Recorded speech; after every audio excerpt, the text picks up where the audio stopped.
Hello, everyone, and welcome to VR Download.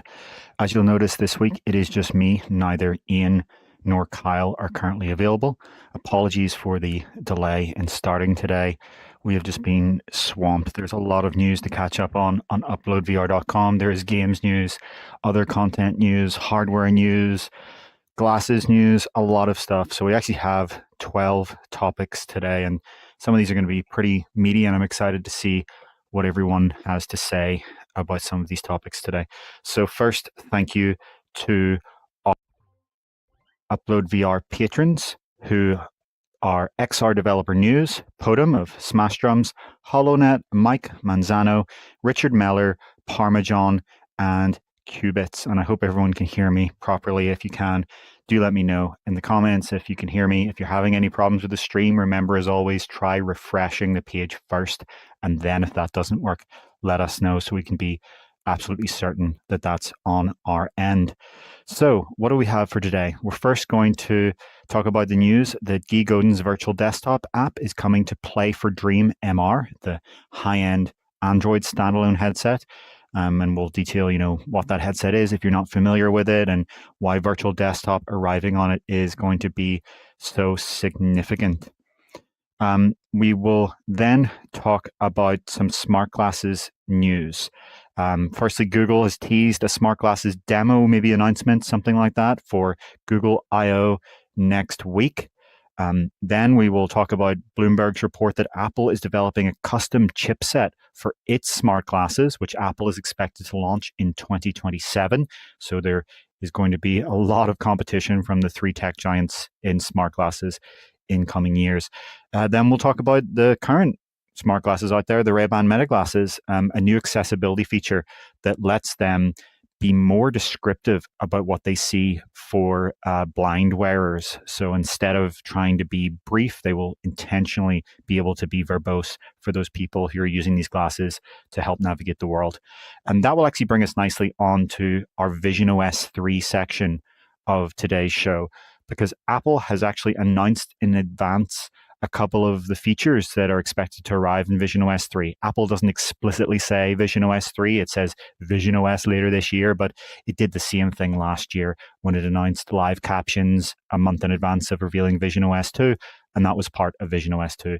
So those features include the ability to magnify, describe, find, or read anything in view, as well as support for brain-computer interface devices. And this could be game-changing for people with severe mobility disabilities, as we will discuss. Hello to everyone in the comments. Then we'll discuss visionOS 3 reportedly letting you scroll with your eyes. That's a report from Bloomberg's Mark Gurman. That could be a very interesting modality that we'll talk about. We'll then discuss Meta's AssetGen 2.0 AI model. So you know that there is already AI 3D asset generation in Horizon Desktop Editor. And a big complaint about that is that these assets are not as high quality as what human beings would make. There are visible issues, especially when you're up close in VR. And so Meta has kind of released an entirely new model that it plans to roll out later this year, that uses a completely different architecture to generate significantly higher quality 3D assets, and even, Meta says, entire worlds. That is fascinating, and we'll definitely dive into that. So many topics here. I'm almost out of breath here. We will then discuss Pimax delaying its 4K per eye Dream Air PC VR headset and announcing a cheaper 2.5K Dream Air SE. So that is the classic Pimax strategy of announcing something new before you ship what you've already opened pre-orders for. We'll discuss that when we get to it. Then we will discuss Display Week 2025. Last year on this show and on UploadVR.com, we talked about how LG showed a next generation Micro-OLED display that could power very high-end future headsets.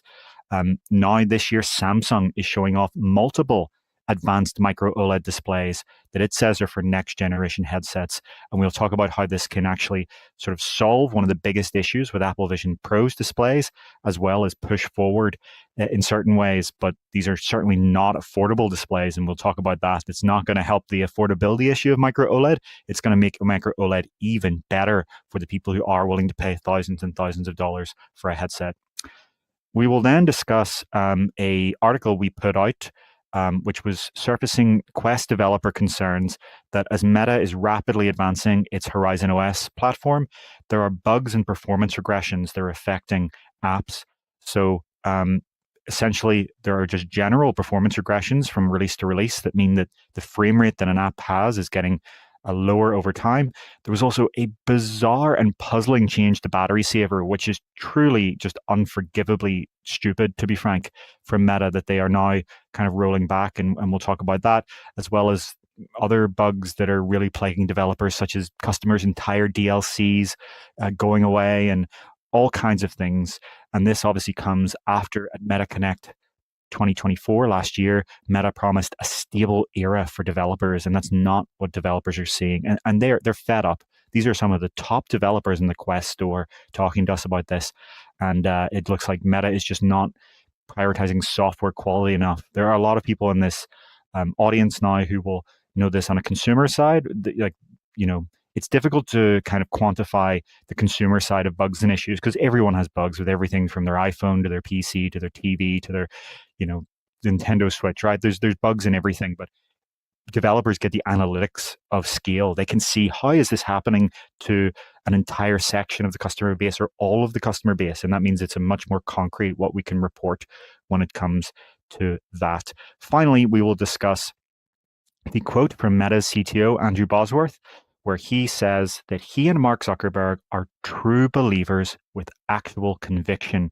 And there are some very interesting parts of this quote where he essentially says, look, we may feel with what we're doing with the Reality Labs, Metaverse, and Wearables division, but it will not be for lack of effort. So there kind of are concerns from some that Meta is losing faith in the grand project of XR, but from the signs of what Bosworth is saying, that doesn't appear to be the case at all. So let's start by getting into that first topic after I just say hello to everyone in the chat here. Slightly smaller tablet than usual, but we have Steve's 153, John Birkbeck, Not Suspicious, Jack B, Psycho Bweller, Clamp 89, F Meister 94, Ian Hamilton in the comments instead of actually being here in VR, unfortunately. But he'll still be able to join for a while in the comments. Randy Coyles, Alyssa Fierro, Devin Bigelow, Denver Miller, Afro Badger, Hussein, Onakazi, K Chiefs Productions, Chrome Colossus. Thanks everyone for joining us. So let's get straight in to that first piece of news. That is Virtual Desktop coming to Play for Dream MR. So the context here, if you don't know what Play for Dream is and what Play for Dream MR, the headset is, this is a high-end Android standalone headset. This company was originally founded in China as YVR in 2020, and they put out 2 generations of YVR headsets, standalone headsets for the Chinese market. And last year, they renamed themselves to Play for Dream, and then very recently actually reincorporated in Singapore so that they could sell to a global market more easily. They renamed to Play for Dream, and their headset is Play for Dream MR, which it started shipping this year. You can go and buy this thing, right? It's not some future promise. It is, as far as I'm aware, the first standalone headset to use the XR2 Plus Gen 2 chipset that is also set to be used in Samsung's headset and Sony's headset coming later this year. It uses BOE's 4K Micro-OLED displays. It has eye tracking with automatic IPD adjustment and comes with track controllers. It's essentially the kind of headset you might have expected a Meta Quest Pro 2 to be, right? That's pretty much what you get in Play for Dream MR. And I have tried this headset briefly, and I'll talk about that shortly. Interestingly, it has a 1-hour battery life with a battery built into the back of the strap. So they recommend pairing it with an external battery pack, but you can use it without any kind of external battery for that roughly 1-hour time. It's priced at $2,000. And currently it runs Play for Dream's own fork of Android. Just like Meta has its own fork of Android, Pico has its, HTC has its. This is not currently Android XR, but they do want to move to Google's Android XR in future. The main roadblock for that seems to be that Samsung has exclusivity there. So they're going to have to wait for Samsung to launch, and then they can talk about that. They haven't gotten confirmation from Google on that. This is what they want and they're obviously talking to Google, but there's no point at which they've currently said, Google has confirmed this will happen. So right now, if you get this headset, you're accessing the Play for Dreams store, which has, an anemic content library. We already talk about how, Quest has the biggest standalone content library. Then Pico has maybe, 1/3 to 2/3 of Quest's library. You'd be surprised how much is on Pico. Then you got HTC, which has got, maybe 5%, 10% of Quest's library, if even. And I'm talking about, the pre-App Lab library, obviously. And then Play for Dream has obviously got a tiny fraction. But that's why this news is so significant, because one of the most important apps on the Quest store and on Pico and HTC is, of course, Virtual Desktop, Guy Godin's app that lets you stream your PC monitors, spawn extra PC monitors, and of course, the kind of beloved feature is to do PC VR streaming, where you can turn your headset into a high-quality wireless PC VR headset. And this is something that all of these headsets allow you to do built in for free, right? Play for Dream MR even has its own system like this built in. But when I tested it, I tested Play for Dream for a short time. I find that while everything ran well in standalone, it wasn't like there was some sort of fundamental OS issue. Their PC VR streaming, even with the high-end router in the same room a meter away from me, just was not good. And that's why they were so keen to get Virtual Desktop. And obviously anyone who's purchased this headset will be. So, this should essentially make this a viable high-end wireless PC VR headset in a way that no other headset currently is, right? There are other headsets that use these 4K Micro-OLED panels, like the Shift-All Mechanics Superlight. And there are other headsets that use 4K Micro-OLEDs coming later this year. Pimax says, Dream Air will use 4K Micro-OLED panels, but neither of those headsets are wireless and standalone. This is wireless. It's essentially, as I said, what you might have imagined a Quest Pro 2 to be. And compared to Quest 3, you're getting a lot higher resolution, true blacks, infinite contrast, rich colors, eye tracking.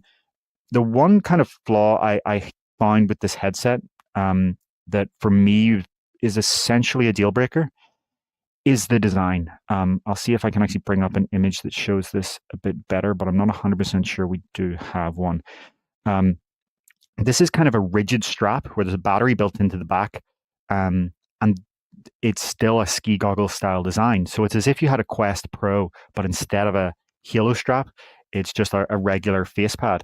And so the flaw here is that there's no tilt adjustment. So you have to make sure that this thing is kind of on a vertical tilt axis aligned with your eyes. And if it's not, there's not much you can do about that. There is no adjustment beyond just adjusting the tightness of the strap. And this is a flaw I've seen with multiple headsets in the past. It certainly looks good as a design. It's a really nice looking headset. It looks like, Quest Pro and Apple Vision Pro had a child. But for me, that ergonomic flaw means that this wouldn't be something that I would personally shell out $2,000 for. Whether that's a problem for you is going to depend on the shape of your head. And this is the frustrating part of so much of XR hardware. We would love to be able to say that, you're going to see exactly what I see and you're going to feel exactly what I feel. But so often, this is the only space of technology, consumer technology at least, that I can think of where like the shape of your head, the distance of your eyes, how deep your kind of cheeks relative to your eyeballs are, all affect how these headsets look. And in this case, the shape of your head is really going to determine, is this thing comfortable for you? So unfortunately, that means that, unless you have someone who who you can try it out from, you're not going to know until you buy something like this. I'll see if I can bring up an image here that does kind of illustrate this, but the other thing is, I guess the lenses, they were good, but they weren't great. They did not have the same edge-to-edge clarity as Quest 3. They didn't even have the same edge-to-edge clarity as the Shift-All Mechanics Superlight, which uses the same 4K Micro-OLED panels from BOE. I have an image here of UploadVR's Don Hopper wearing Play for Dream, and you can see this design I'm talking about, where it's a regular kind of face pad design, but with a completely rigid strap. It's not like on a Quest where you can tilt the front box to kind of match your head. There is no rotation of any kind. It is a rigid strap design that, again, looks great. You can see Don Hopper looking at this here. This is a really, really nice looking headset. But as you said, it's just not practical for certain head shapes. So let's see if we have anyone in the comments here, as I see if I can bring up any other image of this. I really did think I had another image.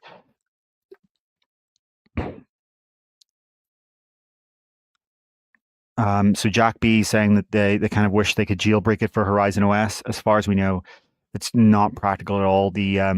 While Meta does hope Horizon OS can be this general operating system that will run on third parties, it's still going to be very tailored, right? The drivers and the kind of firmware are looking for very specific types of hardware and cameras and configurations.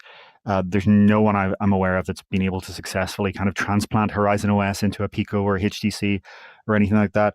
So like, if you want this for a standalone headset, it would be very unwise until, or should I say, if they get that Android XR deal done with Google. But what Virtual Desktop arriving here opens this up as is just purely using it as a wireless PC headset, right? You get the same Virtual Desktop you're using on Quest, except on higher end hardware, a headset that is just significantly higher resolution, right? Quest 3 is 2K per eye. This is 4K per eye. And Micro-OLED is incredible in terms of the richness of the colors, the depth of the black, the contrast. Visually, in the center at least, because this is not going to have the same edge-to-edge clarity, this is going to blow away Quest 3. It's also a lower field of view, right? So you're kind of saying you prioritize sharpness, you prioritize colors, contrast, blacks. And if you want that and you have $2,000, you also get eye tracking, right? Which Virtual Desktop can pass through to Steam VR for use in things like VR chat. So this is a super interesting of development here. Mastoris is asking, how can the sales of Play for Dream justify getting Virtual Desktop, since Apple Vision Pro didn't get it due to low sales? So the difference here is that this is an Android-based headset. Okay, so their Android fork is using AOSP, the open source core of Android, as its core, just like every Android headset is.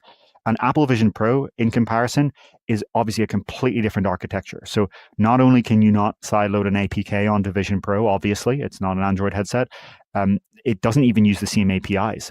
Apple is one of the only companies in the industry that does not support OpenXR. But because all of these headsets do support OpenXR, for Guy, there's obviously still work involved. I'm not going to say, this was no effort at all from Guy. He's obviously doing very hard work, but it's a lot easier than it would have been if these were completely different OSs with completely different APIs. So it's not about like just how many units the headset sold. It's about how many units the headset sells relative to the development effort needed to port to this platform. And that's why this matters. And that's why OpenXR is important. I often say on this, you as a consumer don't obviously directly see a benefit from OpenXR, but you do indirectly through what it does for developers. OpenXR is a technology for developers to make it easier to develop. And even Meta wants to do that, even though, right, you may think, oh, well, surely Meta would want its own APIs to make everything exclusive. Even Meta wants OpenXR because it makes developers' lives easier, and that rises all boats, including theirs, right? If it's easier for a developer to build for XR, they're more likely to be in XR in the first place compared to just going and building a flat screen application. James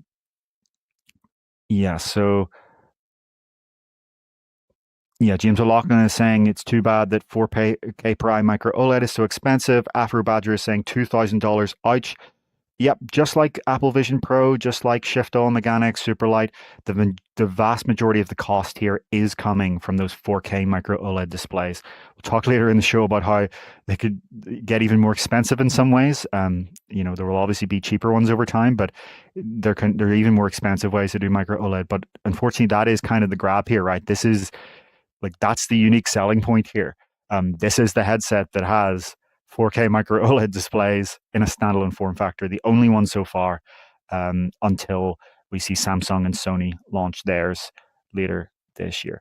So I think we can move on from this topic unless there is anything else that anyone has to add on this.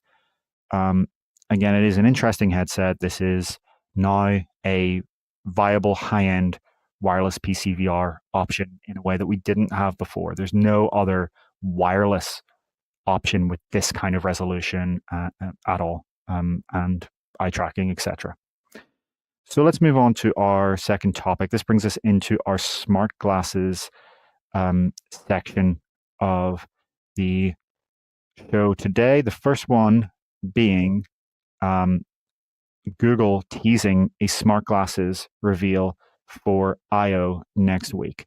And here is this exact moment where they teased it during the Android show, I/O edition. This was a few days ago. So if you're unaware, Google's yearly software conference, I/O, is next week. They often announce like major improvements to Android, Wear OS, Gemini, Maps, all of their products, Chrome. And this year, they have run a kind of mini show a week beforehand that they call the Android Show I/O edition. And in this stream, they detailed like a design overhaul for Android and Wear OS, upcoming improvements to Gemini, ultra wideband support for Google's Find My Device network, which it now called Find Hub. And I watched it in case there was anything related to XR, and there were two things.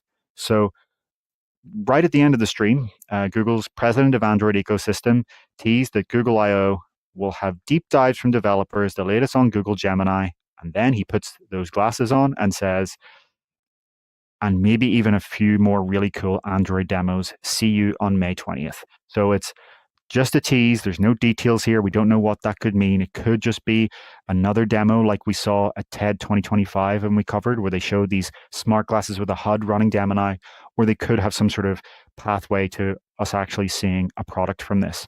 The reports that we've seen so far indicate that Samsung is working on smart glasses that will run Gemini, just like Samsung is also working on that headset that runs Android XR.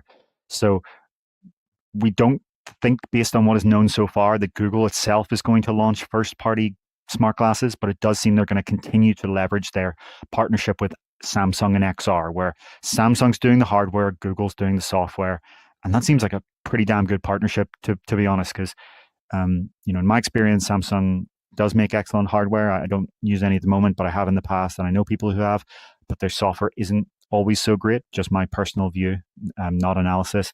And Google obviously is, experienced in software across all of the platforms and has a kind of large war chest to devote to software. Of course, Google also has somewhat of a troubled history when it comes to content platforms, right? Daydream, Stadia, these are both failures that have kind of soured the view of Google of a lot of developers, and that's going to be something they really struggle with for both these smart glasses, if they do have a developer platform for them, and for Android XR.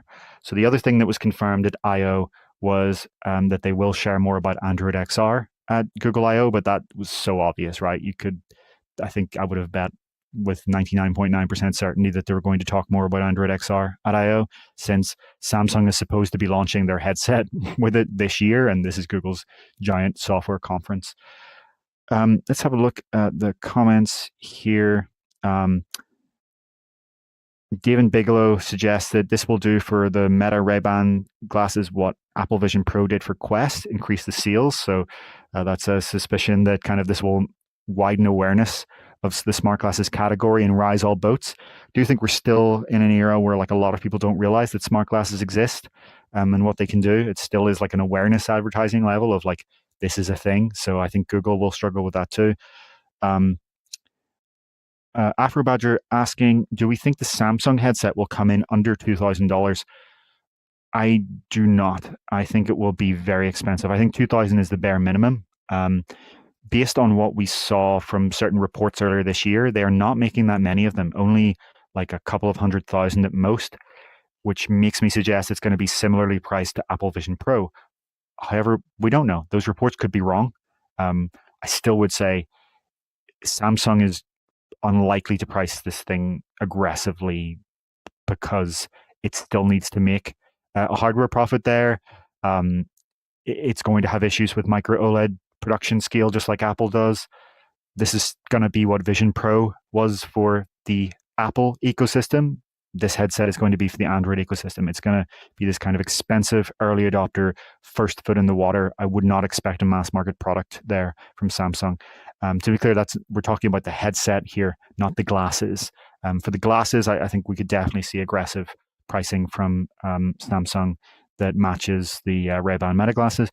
What we really don't know when it comes to the Samsung glasses yet is, are they going to be displayless like the Ray-Ban Meta glasses, or are they going to have a heads-up display, a HUD like Meta's Hypernova glasses that Meta is reportedly going to launch for over $1,000 in October? We've seen some conflicting reports about this, that maybe Google and Samsung are going to go all the way to the HUD. They're going to say, we do want this text output for navigation, for AI, for framing your photos, for basic kind of notifications. We'll have to see what happens there. Again, there was a demo Google did at TED where you could see that there was a monocular HUD. You can go back and watch a supercut of that on UploadVR.com, or we also link to the TED demo.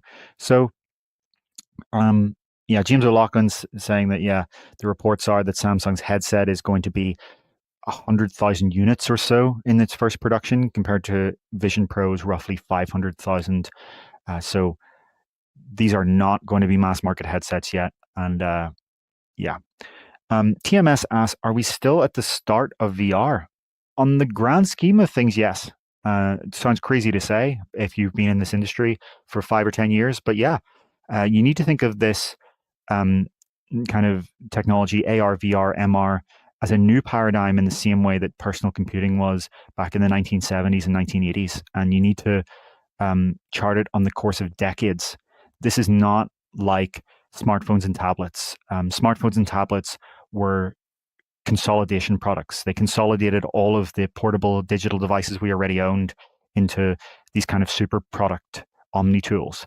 We already had digital cameras and Game Boys and Nintendo DSs and PlayStation portables and alarm clocks and GPSs and calculators and flashlights and MP3 players. The iPhone took all of these things together. This is not at all what VR is. It's a completely new paradigm. It's a new technology. We are still in the early days. We're still wearing these 0.5 kilogram bricks on our face that mostly don't even have eye tracking, and use displays that can't even show true black. The pass-through is still first generation, and it's grainy and it's warpy. We are, yes, still in the very, very early days. We don't even have, photorealistic avatars. There's so much low-hanging fruit to come in future. And that's the same thing with smart glasses, right? So like smart glasses are even earlier. They've only just arrived. We don't even have real, true, appealing AR glasses on the market. This is all still very, very early stuff. But we will certainly be keeping a very close eye on Google I/O next week, and we'll bring you any news that Google has to announce, as well as any of its partners, as Android XR is clearly a partnership with other hardware companies. So let's see, what is our third piece of news here? Yep. So we're still talking about smart glasses. Now we're going to talk about those Apple smart glasses that I kind of referenced earlier. So Bloomberg's Mark Gurman, who is generally very reliable when it comes to revealing Apple's future moves years in advance, is reporting that Apple is working on a custom chip for its smart glasses. And he says that they're actually making really good progress on this for mass production in late 2026 or 2027. This is the chip, to be clear. And so the glasses would likely arrive in early 2027. According to Gurman, this chip will be based on the highly efficient S-series chips used in the Apple Watch devices, but with some things removed that you don't need in glasses and some things added, like an ISP and DSP that can support multiple cameras. So Gurman's previous reports have indicated that this is going to be much like the Ray-Ban Meta glasses, with a strong focus on visual multimodal AI, using the cameras plus AI to sense the world around you and be useful for you, using modern large language models with vision capabilities.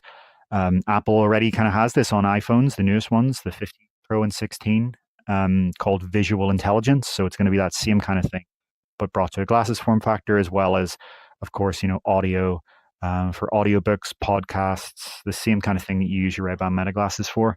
It's unclear whether these will have a HUD or not. Gurman has not said either way. What he has said, again, as he's reported multiple times, is that Apple is also working on true AR glasses. Of course it is, but these are much further out. Last month, as we talked about in the show, Gurman claimed that Tim Cook is hell-bent on releasing industry-leading AR glasses before Meta, and Gurman cited sources saying that Tim Cook cares about nothing else and that they're the only thing he's really spending time on from a product development standpoint. But again, he noted it will take many years for Apple true AR glasses to be ready. And in January, he said that Apple's executives don't expect a product launch until 2028 at the absolute earliest. That's the if everything goes right and nothing goes wrong year. Realistically, that means I think we're looking at 2030 or beyond for Apple AR glasses. Maybe they pull it off in 2029. And in contrast, Meta reportedly plans to launch its first AR glasses, codenamed Artemis, in 2027. But as we've said many times on this show, Artemis is not Orion, and it will actually, in some key ways, be inferior to Orion. So even in 2027, these are going to be first generation, early, primitive AR glasses, the beginning of the beginning, not this kind of culmination. And so what Tim Cook wants is not to release the first. Note that he did not say the first. He said the first industry-leading ones. And that's been a strategy of Apple for a long time. They want to release the first best, not the first. The first one that's actually good is kind of Apple's hope. And yeah, we'll have to see. Let's see here. Yeah, so by 2027, taking AR out of the equation here, we're going to have smart glasses from all of these major platforms, from Meta with Meta AI, from Samsung and Google with Gemini, with Apple with Siri and Apple Intelligence, and I'm sure there will be a lot of other companies doing this too, right? It's hard to imagine that they weren't. We've seen dozens of startups at CES say they're going to do this. There are huge rumors, of course, that OpenAI might do something like this. It is such an obvious form factor for AI. It's crazy that it took some companies so long to grasp this, like the Humane's AI pin. There's so many people making an AI bracelet that you put on, an AI sort of like for your necklace, pendant that you put around your neck. But there's so many issues with this, right? And how it interacts with clothing, how low it is compared to your view. If you want an AI that is able to see the world like you see it, you got to put it up at your eyes. Glasses are so obvious for this. The Ray-Ban Meta glasses have proven that this can be done in an affordable and stylish and practical product. Meta is, selling them as fast as they can make them. They're flying off the shelves according to EssilorLuxottica in their earnings call, where they, are talking to investors. And so I think this is going to be a huge category. It is so obvious that the ideal form factor for AI is glasses. And the funny story here is that Meta didn't exactly get here first out of vision or prescience. They actually sort of accidentally stumbled into it. And Meta has actually been open about this. When they were developing the Ray-Ban Meta glasses, they weren't intentionally supposed to be AI glasses. That wasn't actually a thing that was supposed to be part of the product when they were developing it. It was actually quite near the end of development. And again, multiple people from Meta have gone on record saying this, quite near the end of development, where Llama and large language models in general were getting so good that this would be something that would be practical. Their vision capabilities of taking in an image and being able to answer questions about it were getting so good that they realized, holy shit, we could do this on these glasses, and this could be, with a few tweaks of this product and a couple of months of hard crunch, we can ship this. And if you remember correctly, they didn't even launch with this feature, this visual AI. It actually was announced alongside them, and then it shipped a few months later. And a kind of funny thing is that we were given a demo of these Ray-Ban Meta glasses just before they launched, a press demo. And during that demo, there was no indication of Meta AI. This sounds crazy in the modern context where these are called AI glasses and branded with Meta AI. But I think if I remember correctly, we even asked Meta, so hang on, could the camera be used for some sort of visual analysis? Can we ask Meta a question? Because it still had the "Hey Meta, take a photo," right? The basic, AI that you had on Alexa and Google years ago. It wasn't LLM powered. But we were like, could this be used as some sort of AI analysis? And I remember the PR people at the time kind of going, "Huh, yeah, maybe," without giving anything away. And then, of course, at Connect, when these were formally announced, it was the case that they were actually going to get this AI feature. So all of these companies have realized that Meta accidentally stumbled into it because they were building smart glasses anyway. And now this will be kind of a huge category. So moving on to our next topic here, we're going to have our last smart glasses topic before we get into some visionOS stuff and then into more AI and then into some headset stuff. So this next piece comes from Meta. This is the Ray-Ban Meta glasses getting a new accessibility feature. So this is again talking about that visual AI where you ask about things you see. You can, ask to translate a sign. You can ask like, how many calories are in this? How do I use this? How do I fix this? What is that building called over there? The Meta AI that's on the glasses is actually fine-tuned to be very brief because you don't want this thing yapping in your ear as you're trying to walk around the real world. But there are a class of people who don't want it to be brief. They want it to be verbose, and that is people who are blind or have low vision. And so the news here is that Meta have introduced a feature called detailed responses, which people can toggle on in the accessibility settings, and it will be intentionally verbose. And this is meant for blind and low vision people to have the AI describe in detail what's in front of them so that they can then kind of take action based on that. And that's obviously a great accessibility feature for people to have. It would be very frustrating if you were trying to use these before and it was being like brief because it's assuming that you are kind of not low vision. So yeah, that's great for these people. They're also expanding the Be My Eyes partnership. That launched in November. Be My Eyes is a company that lets you connect to a video call with one of their 8 million volunteers who will guide you through the world. It's obviously, again, for blind and low vision people. The Ray-Ban Meta glasses have had the ability to kind of just instantly connect on a video call. And in the context of smart glasses, a video call is you hear them and they hear you and see your first person view. And so they're able to see what you're seeing. They can guide you through the world. It's a great thing that this exists for people with blindness and low vision. And Meta is going to expand that now to all of the countries where Meta AI is available, not just select countries. That brings us on to our first visionOS topic, which also involves Be My Eyes. So, as I said at the start of the show, Apple has revealed what some of the first visionOS 3 features are going to be. Though Apple doesn't say visionOS 3 explicitly, we can read between the lines. visionOS 3 is almost certainly going to be revealed next month. And Apple is saying these are coming in a future visionOS update. Put two and two together here. So there are two features coming here, a new API and then support for a new class of devices. The first feature is pass-through zoom. So you can already use the zoom accessibility feature on visionOS to magnify any virtual content within your view. Ironically, this image that Apple provides actually shows a fully virtual content being zoomed. This is a virtual floating cookbook. But the difference with visionOS 3 seemingly is that pass-through will also be zoomed. So you will be able to zoom into the real world. This isn't hugely significant with today's hardware because these are only 6.5 megapixel cameras.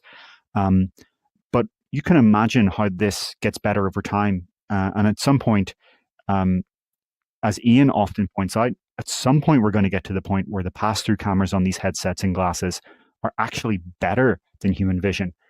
You can already see this today if you have a phone that has like a telescopic lens, a periscopic lens, sorry, that can zoom very, very far out, right? There are signs that you can't read that you can pick up your latest, high-end Pixel or iPhone or Samsung phone and zoom into a sign and take a picture on your phone and see further than you can actually see. That's something that's relatively new for people to have in their pocket. Soon, we could arrive in a world where headsets can do this, where you can zoom into something in the distance using pass-through. And of course, that's very difficult to believe in the world of today, where pass-through is significantly inferior to human eyesight. But that's where we're going to get to eventually.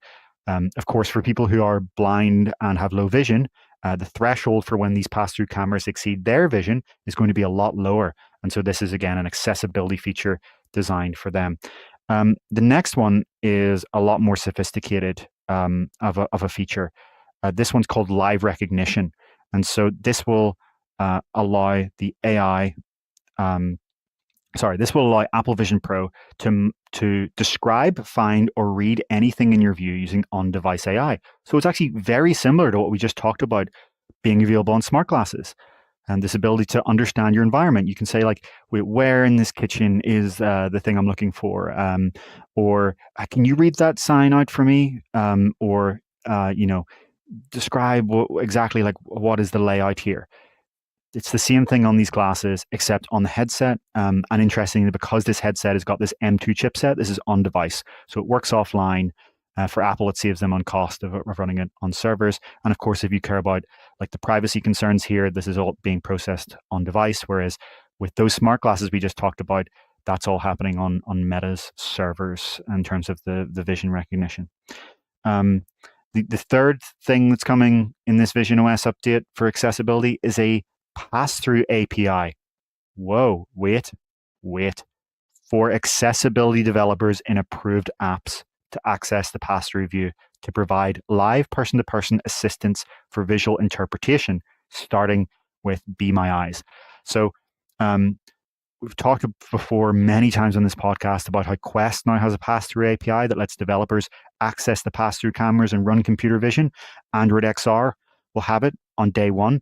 Apple does not, except for enterprise, right? Today, if you're an enterprise app for internal use only, you can access the pass-through cameras. Well, now here's Apple announcing a new, very specific category of developers who can access the pass-through cameras. This is not full pass-through camera access for any developer. It is for a very narrow use case of helping people with person-to-person assistance. That is such a very specific, very specific use case, right? Like it's not even from what Apple's wording is here, even allowing other AIs to use the cameras, right? They're actually saying this is for live person-to-person assistance, like Be My Eyes. Now, maybe at WWDC next month, Apple will have a wider pass-through API. We don't know. Maybe this is just, a very specific announcement, but it would seem odd to me to specifically announce this with these terms and restrictions if they were going to do so. It is very limited. Like that is not really, there's not a lot of wriggle room in Apple's current wording. I'll read it out again to be crystal clear here.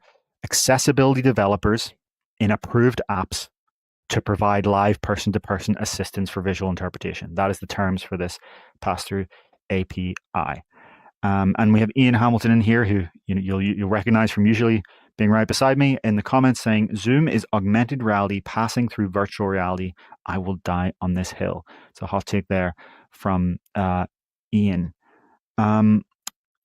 Let's see here. We have Arlen Kundert saying that what these smart glasses really need, talking about our previous topic, is to be paired with the neural wristbands that pull double duty for hand tracking and biometric health tracking with seamless tracking controls. Yeah, one of the kind of huge issues today with these smart glasses is input. You either have to kind of awkwardly swipe the side touchpad, that sucks, it's terrible, or speak out loud. And it feels a bit weird to speak out loud to an AI in the middle of the street or on a bus or on a train, right? You don't want to do that. So that's something we'll be eagerly interested to try out with Meta's Hypernova glasses that are reportedly launching in October. How well do these wristband gestures allow us to control smart glasses without needing to talk out loud? And you can imagine, for these accessibility use cases, right? Instead of having to constantly say, describe this to me, tell me what this is, you just kind of use your your finger gestures to kind of point the AI towards what exactly you're looking for. And you can imagine the zoom feature here, right? You're literally using a little virtual thumbstick to pan around the real world and kind of swiping on your index finger to zoom. There's a lot of potential here for that input. Of course, on visionOS here, the context we're talking about here, again, the Apple Vision Pro headset, you have rich input from full dexterous hand tracking and eye tracking. That means you can kind of have all these interfaces without the need for voice. So these are the officially announced visionOS software features for accessibility. We obviously expect to see a lot more visionOS features revealed next month in the proper WWDC presentation, including, according to Bloomberg's Mark Gurman, support for PlayStation VR2's Sense controllers, which Sony will reportedly start selling separately. So we obviously have our visionOS 3 wish list that we'll be publishing soon of the things that we think really need to come out in visionOS 3. But right now, all we kind of have confirmed from Apple is these new accessibility features, and then we have reported from Bloomberg's Mark Gurman PSVR 2 Sense controller support. And another thing that Gurman has just recently announced that he says, reported that he says will be in visionOS 3 is eye tracking scrolling. This is an interesting one. So today you scroll in visionOS like this, right? You pinch your index finger to your thumb, and you move your hand vertically upwards and downwards as if you're pulling a tiny thin rope, right? Like, you're literally pulling a little rope up and down. That's how you swipe up and down an app on Vision Pro. You can kind of also use your wrist like this if you want. That's great. It works well. Where you're swiping depends on where you're pointing your eyes, right? So you look over to this interface here and go like this. It works. It's great. It's a little bit arduous though. The brilliance of visionOS is that for just tapping, you can keep your finger down, rested at your leg or on a chair, and just tap without even having to lift your arm. So you're not exerting your arm. You can tap around the whole operating system. You can even zoom, right? You can pinch your fingers like this and pull outwards and inwards. And what you select is based on where your eyes are looking. But the most arduous kind of core OS functionality there is definitely this swiping, where it's up, down, lifting your arm up. You can kind of do it with your hand down like this, but if you really want to swipe in precision and go through a long kind of list, you're going to want to kind of move your arm over and over. So this is a fascinating potential feature that Gurman reports Apple is testing for visionOS 3. He doesn't say how it would work. I assume you would kind of flick your eyes, but that doesn't seem very comfortable. I'm very interested to see exactly how this works, and is it an accessibility feature? James O'Loughlin in the comments says that he vaguely remembers it worked well on HoloLens 2, eye tracking, scrolling, but didn't use it enough to know for sure, as it's been 4 years. Yeah, it's. I think I have heard that HoloLens 2 had something like that. Be certainly interesting to kind of look back on that and see how they might have implemented it there. Afrobadger is pointing out that Samsung had an eye tracking scrolling feature on their phones. Yes, that is true. That's another good example of that being used. The fact that it didn't catch on isn't a good sign, though. But again, we'll have to. This is one of those things where I can't sit here and speculate what this is going to work like. We got to try it out. It's just interesting to note it for now. James O'Loughlin is saying that he does not buy the report of PlayStation VR 2 Sense controllers coming to visionOS, support for PSVR 2's controllers coming to Apple Vision Pro. You're specifically saying you don't buy that report. So, this report first came out in November about this, and Gurman reiterated it in January. He said they're still working on it, but it's been delayed out. So maybe it's canceled. Maybe it never happened. Maybe it's wrong. We don't know. But I don't know. I think this makes a lot of sense. So Apple stores already sell the regular PlayStation 5 gamepad. All of Apple's operating systems have support for it. And if you go into an Apple store and say, I want to play a game, they'll sell you it. You can walk out of the Apple store with a Vision Pro and a gamepad and go and play NVIDIA Cloud Gaming and, play PC games without a PC on a flat screen. And I mean, from a technical level, it's not difficult, right? These things have a constellation of infrared LEDs that pulse at a certain frequency. The headset has a bunch of IR cameras. There's no technical reason that this could not be done. If these two companies work together and want it to be done, it can be done. They can figure this out. It's not at all something that is a gargantuan task. It's just about whether Apple wants to do so and what their strategy around developer support is going to be. Let's see some of the comments. Aria RST is saying Apple with PSVR 2 controllers could be a dream for many people. I hope they don't do it too late after it's totally outdated. Yeah, I mean, if this does happen, it'll be a visionOS feature. So presumably any future Apple Vision headset will also support this. And, future Sony VR controllers, if those are a thing, will also support it. So, I do think even if Vision Pro is outdated by the time this arrives, and you could argue that, right? I don't know if I would call it outdated. It's still going to be a feature that future headsets kind of can leverage. Brandon Jones here in the comments says that old HoloLens docs say that eye gaze-based auto scroll, where the user can read a long text that automatically starts scrolling once the user gets to the bottom of the text box. That's an interesting implementation, where it's not like you're literally flicking your eyes. It's that when you're reading text, it can see that you're reading the text, and when you get to the end, it automatically scrolls. It's very possible that that's what we'll see here, right? That seems like a much more elegant and less eye-straining solution than literally flicking your eyes up and down. Maybe it is something that's a lot more intent-based rather than literal scrolling. It's kind of the system figures out when you would want to scroll and scrolls for you. That seems like a lot more practical. So thank you for bringing that documentation to our attention, Brandon. That's fascinating.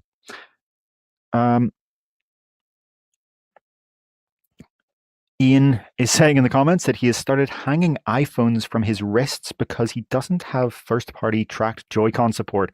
I've said it, take the shot if you're in the UploadVR VR download drinking game. We'll try not to say Joy-Cons too many times for the rest of the show. Okay, so the last piece of visionOS news that we have here is that visionOS will get support for brain-computer interfaces. So this is something that Apple has confirmed. We're not talking about reports from Gurman. Apple, alongside announcing those Zoom and AI vision analysis features, has said that visionOS, as well as iOS and iPadOS, are getting official support for brain-computer interfaces through a new protocol that Apple will implement on its devices. And Synchron, a company that makes a neural implant, has announced that they will actually be the first company to officially support this on Apple's devices. And you can go to uploadvr.com and read our article where we describe and show videos of how Synchron has already, through non-official implementation methods, been testing using BCI devices on visionOS with Vision Pro. The two people in this image you can see on screen right now, if you're a viewer, have ALS. So they essentially are not able to use their hands to do the pinching and the swiping or any of this from visionOS. So here's how this works. So just for a quick rundown, if you're not familiar, the input system of Apple Vision Pro is gaze and pinch. You look with your eyes and you click by pinching your finger, your index finger to your thumb. Gaze, look, pinch, click. Right? With this system, they are using the gaze part. They're using their eyes. These people are able to point their eyes at things, look at things. But instead of pinching, they're thinking about clicking. They're just thinking about the concept of a click. And the implant is able to figure that out. So this Synchron implant is actually a non-invasive one. It does not require open brain surgery. It goes through the jugular vein, so that it's still like not an external device. It's still going in your body, but it's not open brain surgery level of implant. And so it's less granular than the kind of open brain surgery implants. It's not going to be able to do the kind of the cursor selection that you see on something like Neuralink, but it can do the click. And if you have eye tracking, you don't need the cursor. You just need to click.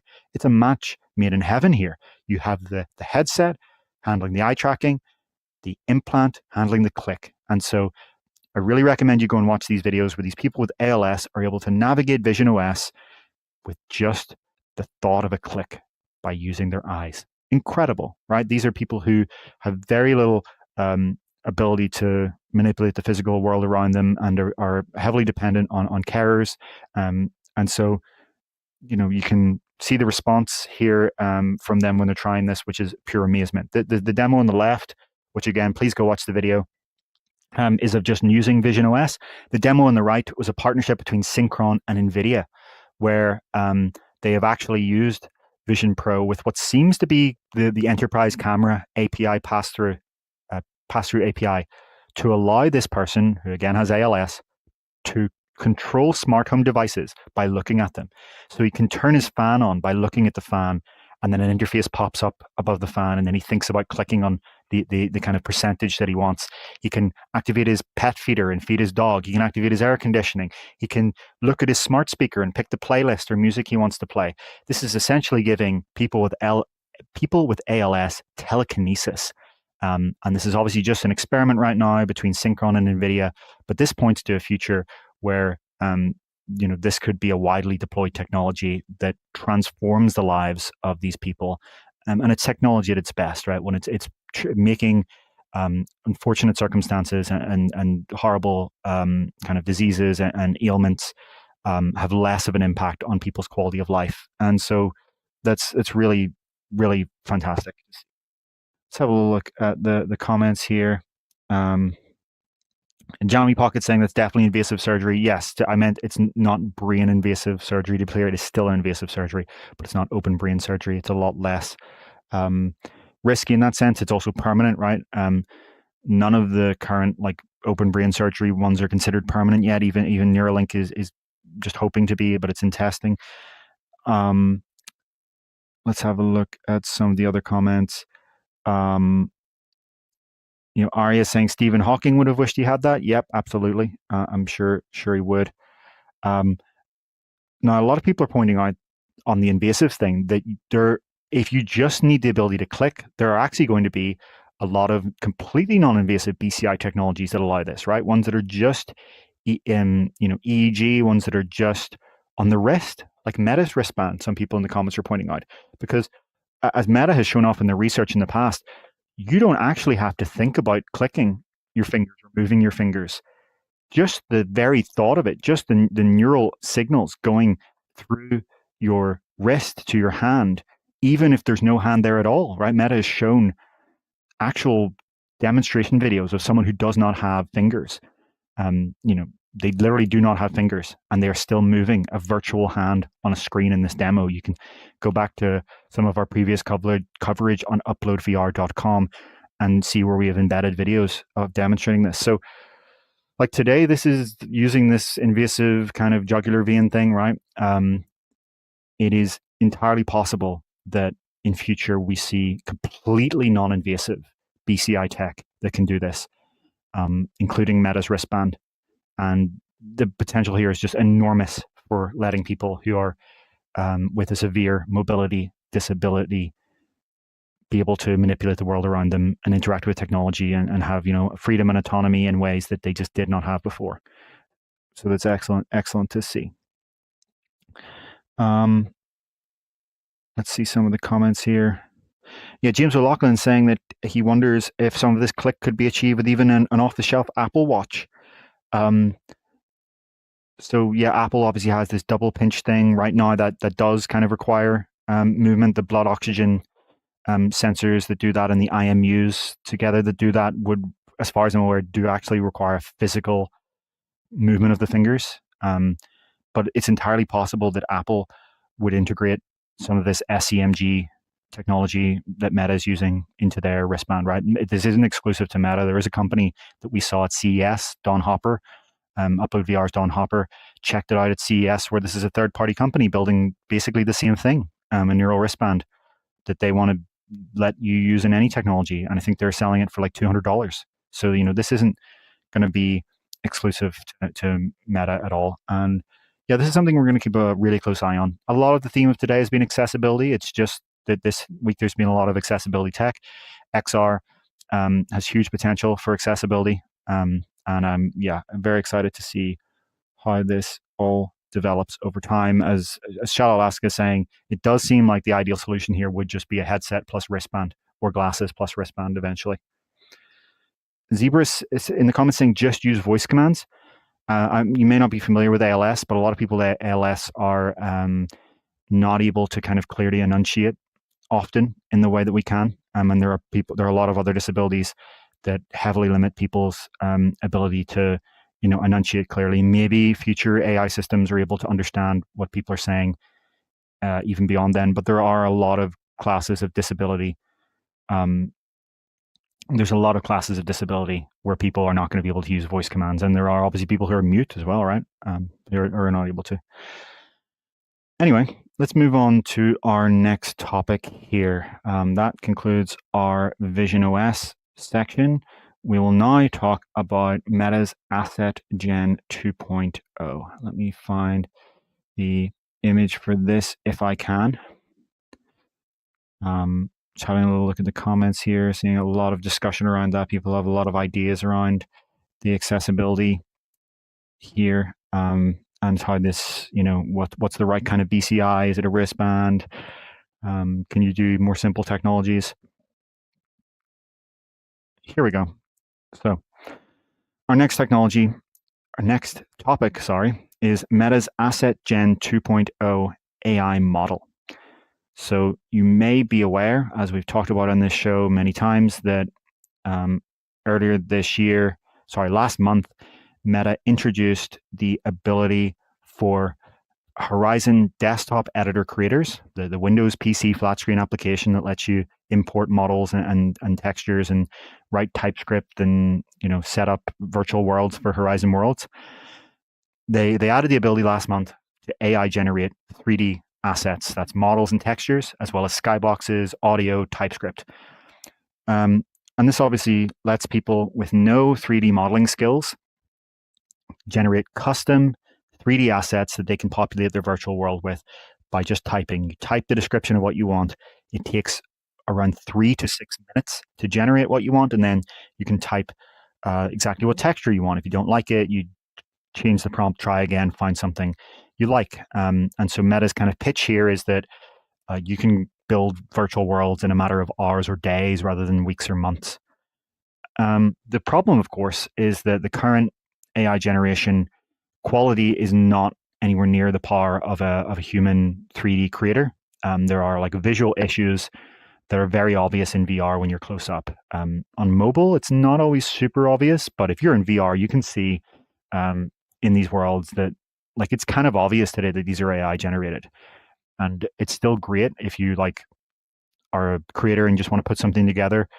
But if you want this to be a practical way to build virtual worlds that people really care about and want to spend time in, you need the 3D asset quality to be a lot better than that. And that's what AssetGen 2.0 is designed to do. So the current system used is AssetGen Original. AssetGen 2.0 delivers dramatically improved detail and fidelity, Meta claims, including geometric consistency with very fine details. The company says that AssetGen 2.0 sets a new standard for the industry, and pushes the boundaries of what's possible with generative AI. On a technical level, it is a completely different architecture than the original. The original actually worked by first generating multiple 2D image views of the intended asset, and then did image to 3D model. So it was text to image, then image to 3D model. And obviously you lose some of the precision in that. And then there are certain issues with doing that that make it difficult to kind of train on a corpus of 3D assets. AssetGen 2.0 is a single stage 3D diffusion model that directly generates the asset from a text prompt. And Meta says it was trained on an enormous corpus of 3D assets. Meta says it's already using AssetGen 2.0 internally for 3D worlds creation. It doesn't say what worlds, it doesn't say what that means. The company says it will roll it out to Horizon Desktop Editor later this year. So this isn't something you can use yet. The AI generation today is still AssetGen 1. AssetGen 2 is coming later this year. Meta says it expects AssetGen 2.0 to democratize the creation of 3D experiences and make it possible to create 2D worlds as easily as you can create 2D content today. So that's fairly straightforward as to what this is, right? It's higher quality 3D assets that are closer to what a 3D artist would generate, that look better, coming to Horizon Worlds later this year. The other tease associated with this news is that Meta says that it's working on AI generation of entire 3D scenes. And it says this will enable creators to generate entire worlds, not just individual assets. And this can either be from text prompt, where you describe in detail. This can be literally paragraphs of description of the world you want. Or it can be an image prompt. So you can come up with concept art of what you want your world to look like, and then feed this future AI system, according to Meta. And I haven't tried it. I don't know if it's real. This is just what Meta is saying. This concept art, and it will generate a real 3D Horizon world that you can, build functionality around, build a game in, build an experience in around that concept art. This is fascinating, of course. That's a massive, massive claim, and I'm really careful to call this a claim from Meta. We don't know what the quality of this is going to be. They have not shown a generated Horizon world that has been generated, from a single prompt. They've shown ones where people are generating the 3D assets and then manually placing them around the world. That's not what we're questioning the existence of. We're just saying we have not actually seen this 3D scenes thing. This is something Meta is claiming, and we will have to be really careful on seeing, does this actually work how they're describing? Because I don't know to date that any other company, please correct me if I'm wrong, but has actually shown, the generation of an entire true 3D world with like tri-mesh 3D assets that can run in real time on mobile hardware like this. I don't think we've seen any other company show this, so it'll be fascinating here. Ian is bringing up the obvious concern here of like how would copyright and how would copying in general be handled here, by saying, facetiously, "Hey Meta, make me a walkabout mini golf course." What does that do? Like if you say, "Make me a level from a video game," is it going to try to copy the video game? Is it, like there are huge concerns around this that people have, and this is one of the ones where the devil really will be in the details, and we'll have to see here. I would recommend for like assessing the asset quality, this is like a just general image Meta gave. You can kind of go and look at our article where we show some of these specific models spinning in 3D and assess the quality for yourself. And again, the real test will be when Horizon Worlds creators get this later this year and try it out with their own prompts, how this works. All of these AI companies are going to obviously show you the best results in their initial announcements, and then you get the gritty details when you see how these things work in real world practice. But one thing I would say here, I guess, if you look at the progress of this industry in general, AI, and you look at the progress of this technology, if your reliance on your objection to this is that it doesn't look good enough, that's probably not a good long-term objection, because it's clear that that's not going to hold unless there is some unforeseen barrier that pops up that halts the significant rapid progress in its tracks. These things are going to get better, even if AssetGen 2.0 isn't good enough for you, maybe 3.0, 4.0, or 5.0 will be, right? Like, look at the massive change from GPT 1 to 2 to 3 to 4 and soon 5, and look at the change in the image generation models, right? The image generation models are probably a very good proxy for this.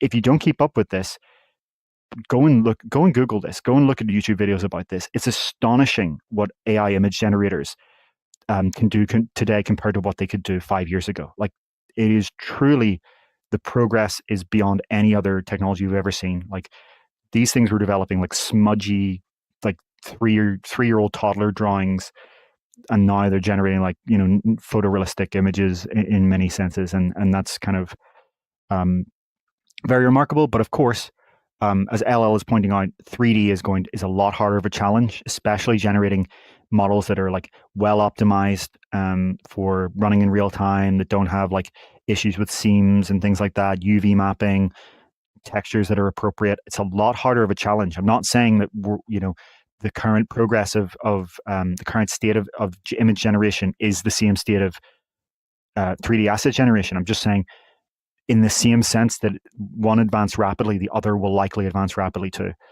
So of course there are genuine concerns here about like how the copyright is going to be handled here, how attribution, how do you what's fair use, what isn't. Like the quality thing that's a matter of time, right? It's like saying, complaining about TVs in the 90s not being high resolution enough. They're going to go 480p, 1080p, 4K. That's a natural progression. So seeing some comments here. Ian is saying that he's heard Meta is sending user researchers into places like Rec Room, and wondering how they train these 3D generators. Where are these 3D models coming from? James O'Loughlin saying, "Hey Meta, scrape UploadVR and make digital twins of David and Ian." Yeah. Hussein making the obvious joke about Meta's Grand Theft Auto San Andreas cancellation. Hey Meta, make me Grand Theft Auto San Andreas in Worlds. Somehow doubt that it's going to do that. James O'Loughlin's wondering how well the kind of collisions are generated here, right? Like um, the kind of collision mesh, the collision geometry that 3D games have for their assets that are kind of lower quality than the actual asset themselves, because it would be a waste of CPU to do all this kind of comparison on the very, very precise version when you can do a simplified mesh. I don't know. We're gonna have to see this. Yeah. Just reading some of the other comments here. Yeah, so a lot of people echoing the idea that, like, if your complaint is, haha, this doesn't look the same as 3D artists, this isn't good enough, it's not going to be a lasting thing, right? Like, you're fighting the wind if you're doing that. Yeah.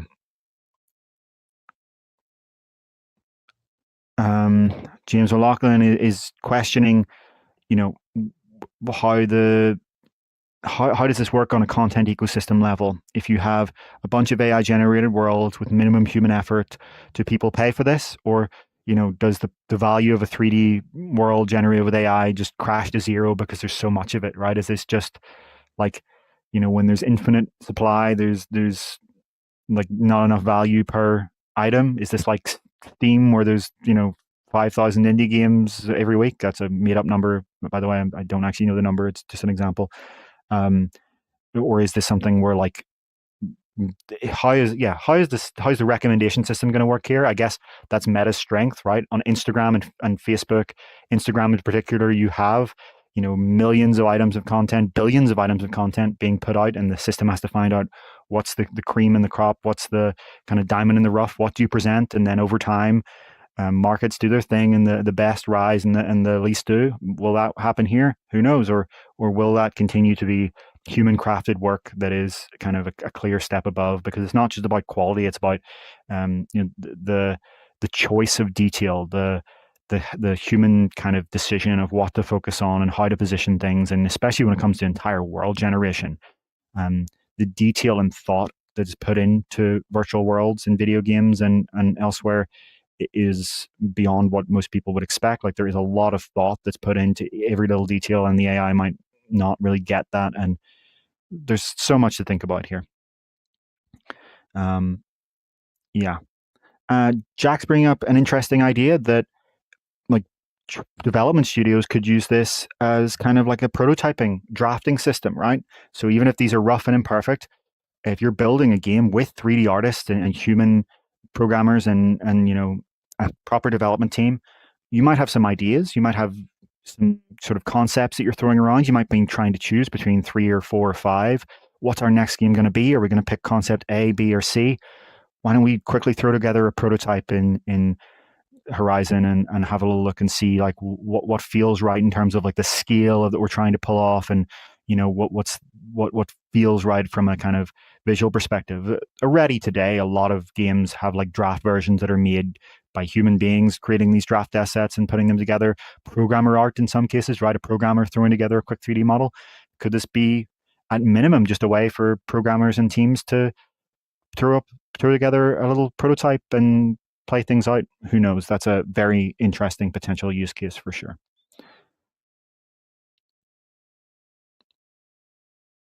Ian demands hand puppets, a feature that was added in Walkabout Mini Golf as part of the April Fool's update, if I recall correctly. Yeah, you can definitely throw together a social prototype with some hand puppets. Oh, this is in relation to creating avatars of us. A lot of people are talking about the idea of creating virtual simulated versions of Ian and I in the comments here, and hypothetically asking Meta AI to do that. Please don't do that. I really hope that's not a thing. Yep. Let's move on to our next topic. There's a lot of discussion here. I guess the one, I keep saying move on, but the one last comment I do want to bring up here is from Arlen saying that, does this open the door to raw imagination being a marketable skill? Will it allow certain people with really good ideas and really good game design instincts, but that don't have technical skills to develop video games? That's the hope. I keep saying I'm going to move on, but there's one last thing I do want to say here, which is that, like, I have heard some industry veterans in video games, and I think including John Carmack, post publicly about how this is not a completely new paradigm. This is actually a continuation of what's been happening to video game development for decades. It used to be that to develop a video game, you had to program at the lowest level, assembly. You know, you're literally like just above the actual CPU code at this point. Like, you're doing like really, really low level programming. It's really difficult. Very few people in the world can do it. That was like, it was a gargantuan task to make even a simple video game. Then we got game engines, right? There was a moment in time where game engines were a new thing, and people were having the debates that we're having today about the idea of a game engine that is not just something that you develop, like your game engine for your game, but a product, a reusable piece of software with tools that are designed for teams that didn't make that game engine to build a game with that. And that sort of proliferated through the industry. And it wasn't that most games were made with their own engine anymore. It became that most games used the studio's engine. Typically the studio would use their own engine. Some studios would use other studios' engines. Maybe a publisher would say, oh, hey, use our other game's engine here and put it together. Then we had the kind of revolution of Unity. Unity was a massive deal when it first came out. The idea of this kind of every man's engine, every person's engine that anyone could use, that was kind of widely available. That the idea was it wasn't like locked behind a license and a software deal from a publisher. It was like just a general widespread piece of software. That was a big moment in the industry. And then Unreal Engine followed with their licensing, right? They became much more available. And we have this situation today. It was not the case 25 years ago that you would just go download a game engine online and use it like this and have the same kind of widespread developer tools and asset store. All of this was quite controversial at the time. And then, of course, we have today where we're now entering a new era where there may be an even wider shift in who can make a game, that you don't even need the ability to program or develop 3D models. And yeah, there is a lot of I just want to respect that there are so many views on this, and we don't know who's right, and we don't know how this is going to pan out. But I do think that perspective is useful. That this idea that this is not a new concept. This is not a new thing, that game development through technology becomes more widely available to people with less specific low-level technical skills, is a trend over time. And yeah, Godin, I think, maybe commented before I finished my discussion. I wasn't saying there weren't game engines. I think I did point out that, yeah, you had your game engine within your studio, but the idea of a game engine as a general piece of software that a company would make, that there would be actually a game engine company, that would be what that company specifically does and releases as widespread free software. That was not something that has always been here in gaming. Let's move on to talk about our next topic. So that is, if I recall correctly, Pimax Dream Air. Let me just make sure that is correct. Yes, so we're going to talk about Pimax Dream Air. Always fun when we talk about Pimax. They have a delay on the full spec Dream Air, I should say, as well as the announcement of a new, more affordable version with lower resolution and inferior lenses called Dream Air SE. So, apologies here, folks, just bringing up the assets here. Yeah, so Pimax Dream Air was announced pretty much around New Year, right? Like pretty much on the turn between 2024 and 2025. It is, according to Pimax, a sub 200 gram tethered PC VR headset. You don't see the cables here, but these are tethered headsets. They don't have batteries. They are not wireless. With Micro-OLED panels, eye tracking, integrated audio, and either inside-out SLAM computer vision tracking or SteamVR base station tracking. You have an option of configuration when you purchase these headsets. The Dream Air headsets are also set to introduce a unique feature that we have not seen in any other headset, a motorized self-tightening head strap, similar to Nike's self-lacing shoes. So when you combine this with the automatic IPD adjustment, Pimax claims that this will let wearers of Dream Air put on and easily adjust the headset with no need to manually adjust anything at all. You put the headset on, right? You literally lift it up, put it on. The strap starts untightened. You click a button, the strap starts tightening itself and then stops at the right point when it finds the tension is correct on your head. And as you're doing this, the displays and lenses move into place for your IPD. So it's a completely automatically adjusting headset according to Pimax. We'll see how well that works and if it works when we see it demonstrated. Something we want to point out is that we have not seen a real prototype fully functioning. They've shown some shells that don't have eye tracking and things like that. We have not seen an actual pre-production unit that has all of the features together in one functional headset from Pimax. And I don't even mean we haven't demoed it. I mean, they have not actually shown a video even claiming to have that. So that kind of brings us on to the first part of this news, which is the delay. When they first announced this thing, they said in classic Pimax over-optimistic fashion that it was going to ship in May. That did not happen. It is obviously May. So they have delayed it to later this year. They say, August or September is their new target. I'm skeptical of even that, but we'll have to see. They have also increased the price of Dream Air, the total price to $2,100 for the inside-out slam tracking version with controllers, and $1,900 for a headset-only version that has SteamVR tracking photodiodes. So it doesn't have inside-out slam. It is SteamVR tracking. So it's cheaper, but you don't get the controllers and you don't get inside-out computer vision tracking. That's the first piece of news, that they delayed this premium version of Dream Air, which has the 4K Micro-OLED panels. They also said they've switched from using BOE's panels to using Sony's. So BOE's are the panels that are used in Play for Dream that we discussed earlier. They're also used in Shift-All Meganic Superlight. I've tried them in both headsets, these panels, these BOE panels. They seem great. Pimax says that they want even better panels. So Sony's new panels that are being used in Sony's headset for sure, and reportedly in Samsung's headset too. We'll get onto that later. Why is Samsung using Sony's panels rather than its own? We'll get onto that, don't worry. So Pimax says it's increasing the price, changing to the Sony panels, and expects to ship in August or September. In addition to that, it has announced the new SE version. So Dream Air full, $2,100 for the inside-out tracking one with controllers, 4K Micro-OLED displays.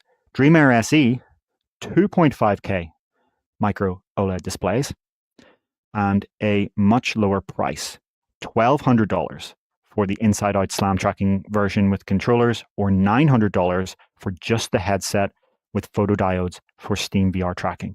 So eagle-eyed viewers will notice that the specs of SE, it's a compact headset with 2.5K Micro-OLED panels and SteamVR tracking, sounds very similar to another headset that we all know about, Big Screen Beyond 2, right? It is essentially Pimax's direct competitor to Big Screen Beyond 2E, I should say, because this does still have eye tracking. So let me just bring up a little table here. Apologies for the clunkiness of how this is going to be brought up. Stand by. Here we go. A table that kind of directly compares the claimed specs for these two headsets. So you see here that despite weighing only roughly 50 grams more according to Pimax, again, we have not weighed this. Nobody has seen this as a fully functional prototype. So I want to stress that phrase, according to Pimax. It has automatic IPD adjustment, some motorized moving lenses and displays, as well as built-in speakers, and in the $1,200 model with controllers, slam tracking via inside-out tracking computer vision cameras. So they're promising like a lot more than Beyond 2, yet pretty much the same displays, only a slightly smaller field of view and automatic IPD adjustment, self-tightening strap, etc. So I would be. I'm quite skeptical as to whether they're going to deliver this exactly how they have promised. For anyone who's not familiar with Pimax and wondering why there's kind of a heavy skepticism coming from me, this is a company that, while it does serve some PC VR enthusiasts with the headsets that they want that they don't get from any other company, I'm going to start by noting that it does have a long history of repeatedly failing to meet its deadlines and of announcing new products before delivering what it's already announced, and of shipping products without promised features. It's almost a meme at this point that if Pimax opens pre-orders for a headset, before you get that headset, they're going to announce a new headset in that time. Years ago, you might have thought it's growing pains, they'll get over it. No, this is Pimax's DNA. They are going to do this every time. I don't think they've ever not done it. When it comes to the promised features thing, note all of these features that are promised, but remember that the Pimax Crystal, its eye tracking didn't even work at launch. It was 4 months in that it even had eye tracking. Note that in 2021, Pimax announced a Reality 12K QLED headset, which it said would have 6K per eye resolution and 200 degrees field of view. That has not shipped. Multiple times they've said that they're making a compute box of some sort. There was like a Pimax VR station, like a console size thing. For this one, Dream Air, they say they're making like a little puck thing, like that you put in, so that you can use it as a kind of, I guess, like the same way you use a Vision Pro, but instead of an external battery, it's an external compute puck. They claim it. They haven't shown it. They do not have any indication that they're actually delivering this. So again, while I want to note that there are, of course, PC VR enthusiasts who enjoy their Pimax headset, this is a company that you have to be very, very skeptical of. I would strongly advise to not pre-order this damn thing. Do not pre-order a Pimax product until you have seen the reviews of it out, until you've seen that people have it in the wild. And I'm going to be careful about how I said this, but I don't mean reviews from people who are having a repeated history of being over optimistic about Pimax products. I mean people who are actual customers who have gotten this thing through their own money, do not have any kind of business relationship with Pimax, and do not have any kind of incentive to be deceptive or over optimistic. Wait for that if you're interested in this. But it does look like interesting hardware. All of that aside, let's have a look at the comments here now. Haven't been looking at the comments for now as I've been kind of reading out the news here.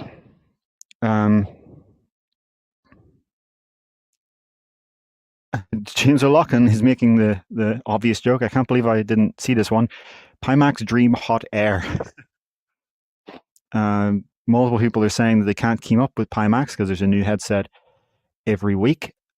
I said this years ago to Pimax.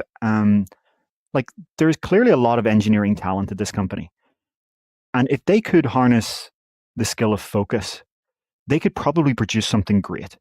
If instead of trying to release, a dozen different headsets over the course of years, they just hunkered down and tried to ship one really great headset, like not the Pimax variant Y, Z, A, B, just the Pimax, right? Try to just ship one piece of greatness and don't announce it before it's ready. Don't announce it before you actually have pre-production units in initial rear production. Announce the damn thing when it's ready. Release it when it's ready. QA it properly. Do support. This could be one of the pillars of the PC VR industry, right? They could be a lot bigger than they are today, but they have this compulsion to have so many different products, to have the work of what is likely a small team spread over a bunch of different things. And then even when there's, slices of greatness in each product, it's hampered by the reputation of the other products and issues that would be not there had they just focused. So, it's frustrating to see Pimax continuously make the same sort of mistakes over and over again. Let's have a little look. James O'Loughlin suggesting this is going to be pushed into 2026. And Onakazi is suggesting that the self-tightening strap is complex and kind of, I see multiple people here saying that is a definite point of failure. That's for sure. If you look at like the Apple Vision Pro, you just kind of twist a little knob to tighten the strap. And obviously on the Elite strap of Quest headsets, you just twist a knob. It's not clear that that needs innovation, but I'm not going to shoot this in the foot before I try it. It is possible that they pull this off and you just put this thing on and there's none of the kind of adjustment. And that is a point of friction in VR, right? Every time you put it on the headset, even if it's your headset used before, there's always a little bit of tightening the strap and changing this way and kind of pushing it. If they could theoretically deliver this in a way that works really well and reliably, I would want to see how much that impacts my feeling of putting on the headset.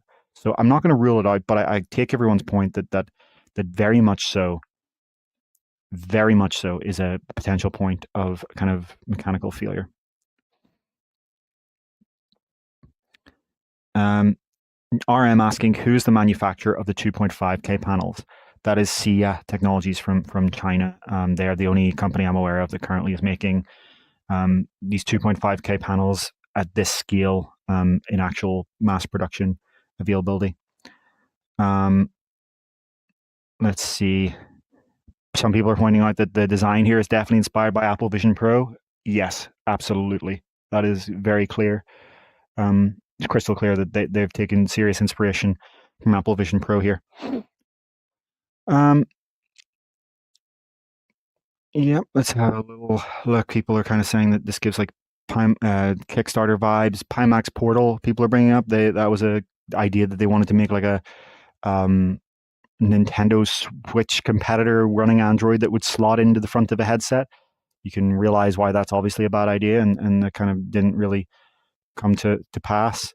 People are suggesting that the puck's already cancelled. They haven't been specific, I don't think, but if you do have information, from Pimax that says it's cancelled, I wouldn't be surprised at all. When we reported on it, we said like don't expect that to ever be a thing at the Compute Puck. This is not the first time they've announced their own compute device. Shall Alaska pointing out 10 years of Pimax, less than 1% of Steam VR, could be a large percentage by now. Yep, it is the case that like the irony is of that producing all these headsets is giving them less of a market, right? I'm not going to go on that rant again about how focusing on one great thing could have been a much better strategy for them to try and splattergun and hope that something works. Yeah. Jack B is saying the HTC keeps doing this wrong too. They keep finding some way to cut the wrong corner that kneecaps interest. Yeah, it's frustrating because there definitely is this space in the market for enthusiast hardware, and Big Screen is an example of a company that is kind of doing it well. Right, they are not releasing 5 different headsets; they're releasing Beyond 2 and Beyond 2E, and E is just Beyond 2 with eye tracking. That's a good example of how to like focus on one specific product and angle. And Big Screen, as I said, they didn't show you Big Screen Beyond 1, the original, when they first made it. They had been developing Big Screen Beyond for years before they ever showed you it. Pimax gets right off the drawing board and starts telling everyone we're opening pre-orders. And that's a massive, massive distinction. I also saw, a comment in relation to the story that we brought up either last week or the week before about Big Screen Beyond 2 being delayed because they found an issue with the PCB and controller tracking. And they said at the time that some other companies would just have shipped anyway. And I have to wonder, like, if Pimax found that issue, would they have shipped anyway, given that some of the flaws that have existed in those past Pimax headsets? It's another example. There is a market for companies to develop niche hardware for PC VR enthusiasts, and Pimax has completely dropped the ball through its scattershot approach. That said, I do plan to have impressions soon of the high-end Pimax Crystal Super, which I was actually impressed by as a single demo, but that wasn't the unit I bought to my home. This is the unit they were presenting as like, a pre-curated demo. I see Michael Grant in the comments said that they just got a Pimax Crystal Lite. Sending it back today, have to reset my boundary each time I put the headset on, and the tracking is so unstable. Oh yeah, the tracking on Pimax Crystal Super that I used it was not good. I mean, they blamed the demo scenario. It's frustrating because the lenses were fantastic. This was a wide field of view headset, like really good. Like you're talking like 125, 130 degree field of view with a really good tall vertical field of view as well. And yet the tracking was pretty much unusable. So that's an issue there. Yeah, James O'Loughlin saying at least they have a return policy. Yeah, that's good. If they didn't have a return policy, you'd definitely be screwed there. On Big Screen Beyond, Jack B is saying, when the Beyond one was announced, I talked trash thinking it wouldn't be good. Darshan was in the chat and yelled at me. Now I ordered a Big Screen Beyond 2, so he won. You win, Darshan. Very funny that Darshan was in the chat here yelling at you for that, and now you've bought the product. I mean, like, that's what it shows in the end, right? What matters in the end is what you deliver. It doesn't matter what you say. It doesn't matter what the bluster is. It doesn't matter what the talk is. What matters is, do you deliver? And we'll keep a very close eye on, do Big Screen deliver with Beyond 2, right? It's not a foregone conclusion. I've talked about all the things they've done right, and I do want to point that out. But at the end of the day, we're not living in 2 months from now. We're living in May 2025. So we will, all pressure is on Big Screen, and I'm sure Darshan is locked in, as the kids would say at the moment, to try and deliver, and those huge expectations. And this will be the summer that determines, does Big Screen become that company, the one that serves the PC VR enthusiast niche that companies like Pimax and HTC have just been falling over themselves failing to do. Arya Rust is saying in the comments, the thing I like about Pimax is that they try to push FOV and innovation sometimes. That is true, and that is why this is so frustrating. There is engineering greatness at Pimax. The super lenses I tried were fantastic. They were like the field of view. It's great. It was fun. If you are the person that's sitting here like me going, I hate that field of view is stagnated. I want to have my simulator, racing simulator, flight simulator, whatever, Elite Dangerous setup with a damn big field of view, and I hate that it's stagnated.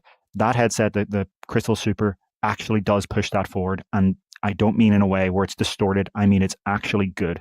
These are the best available to purchase as a consumer for under $2,500 wide field of view lenses I've tried, right? There are like $10,000 headsets that have super duper wide field of view, but I'm talking about what you can actually buy for an enthusiast level price. It's good, but the tracking was bad. I saw software issues even in this demo. It's yeah. Ian is pointing out, he says that PC VR is not a niche, it's the beating heart of this industry. I would just say it can be both. It can be both. An interesting analogy I saw one of our commenters on the website bring up is that a lot of car companies sell both affordable family models and spend a lot of their time building supercars, even though very, very few people buy those supercars. Now, supercars, I think, like, relative to the car market, they're a niche, right? Like I'm talking real supercars, like $150,000+ cars. These are technically niche products, right? It's like through sheerly their affordability. But it doesn't mean they don't matter, right? Like nobody here would say that the Ferraris and Lamborghinis and Aston Martins and Bentleys don't matter. They matter, of course they matter. But at the same time, you could argue that they're perhaps relatively niche products. It's a debate for another time.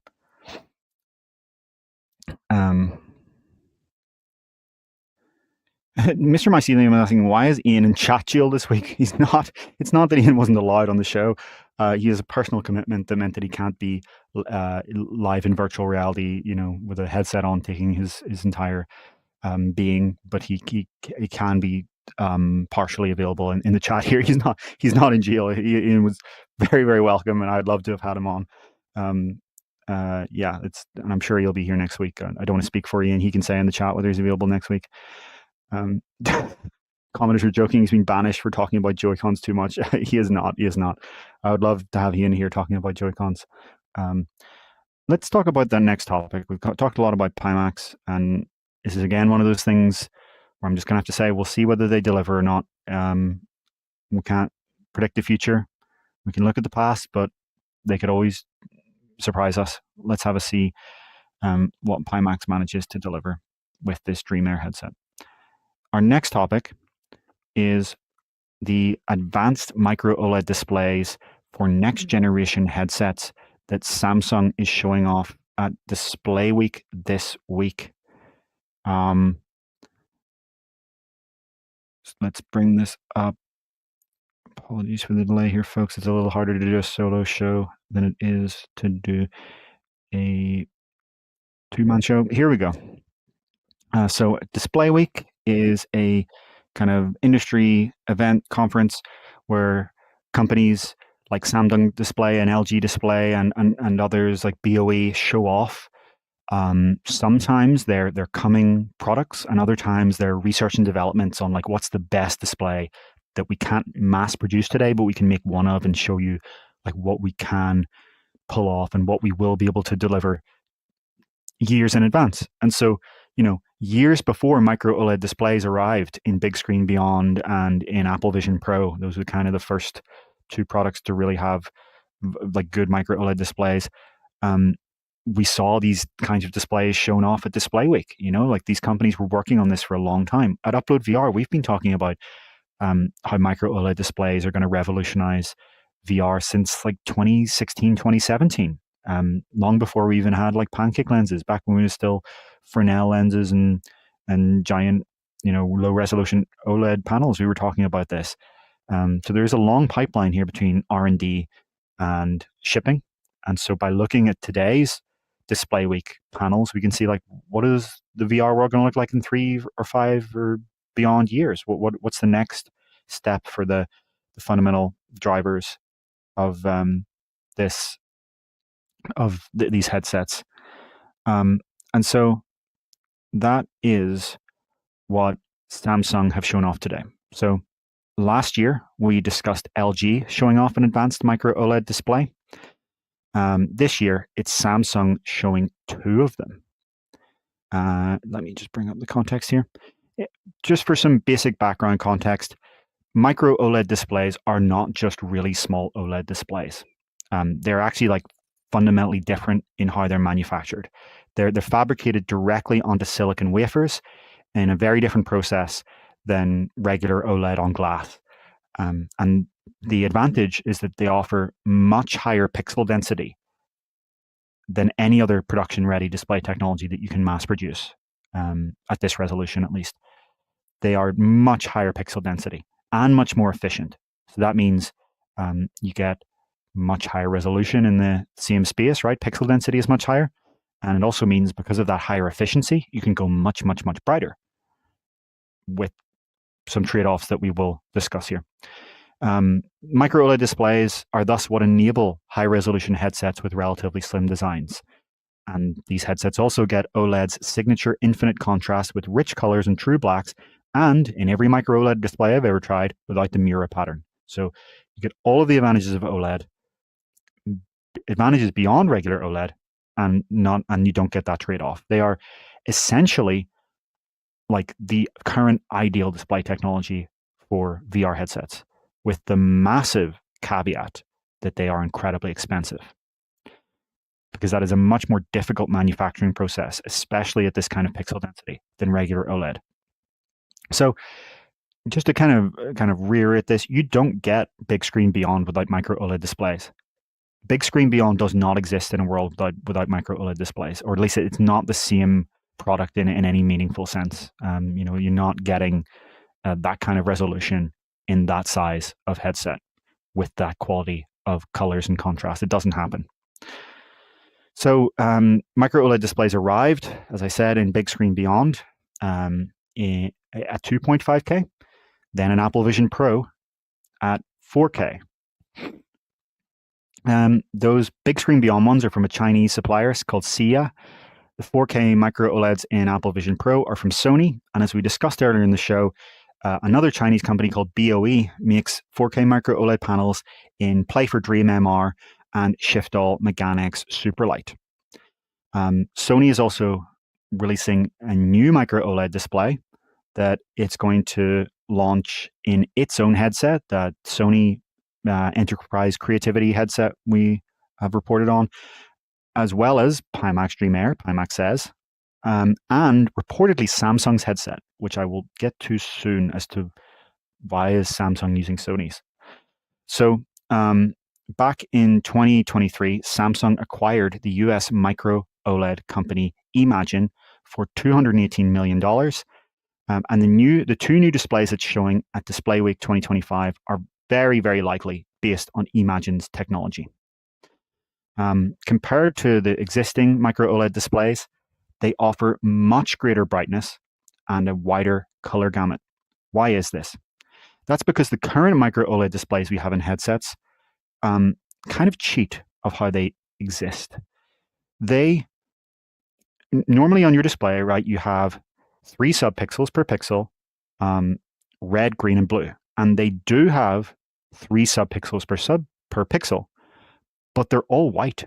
They're 3 white micro LEDs. They are 3 white subpixels per pixel. And on top of these white subpixels, there is a red, a green, and a blue color filter. And so you get effectively a RGB subpixel output, but really under the hood, if you go below that color filter, these are each white subpixels. So there's a massive efficiency loss there in putting this light from these LEDs, these little micro LEDs, through this color filter. That's the traditional micro OLED displays that are today in Big Screen Beyond and Apple Vision Pro, et cetera, et cetera. Samsung's technology, based on the Imagine acquisition, has true RGB subpixels. So it's not using a color pixel, a color filter. These are true red subpixel, green subpixel, blue subpixel. And because you don't have that color filter, you get significantly more efficient. This is called direct emission RGB, much more efficient, better color saturation. You actually lose a little bit of the color gamut if you're using these color filters as well. And so this enables these new breakthrough micro OLED displays to have much greater brightness and a wider color gamut without increasing the power draw. So it's not even using any more energy to do this. However, the issue here is that these this direct RGB emission, these actual color micro OLED subpixels, are significantly more expensive.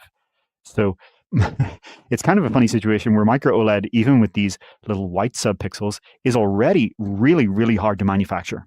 Really hard. Like, that's why they're so expensive. The yields are just terrible. And so they have to throw out a bunch of them. I'm sure it's painful every time they have to do so. And it's just really hard to produce. And this is even harder. But Imagine has been working on the problem of how do you do this for years. In theory, if they can eventually pull it off, they may be able to come up with a scalable production system that's even better than the original kind of white subpixel system. And Samsung hopes that they can get there, right? This is still being classed as research and development, but they hope they can get here.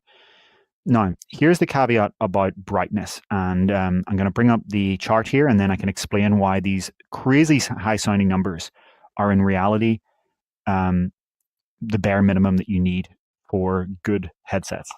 So again, apologies for the clunkiness here, but we're going to bring up the chart.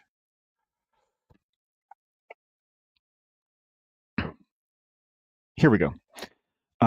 So you see that the current 4K micro OLED displays that we have in Apple Vision Pro, in Sony's upcoming headset and Pimax Dream Air, and in BOE's headset are roughly 5,000 or 6,000 nits.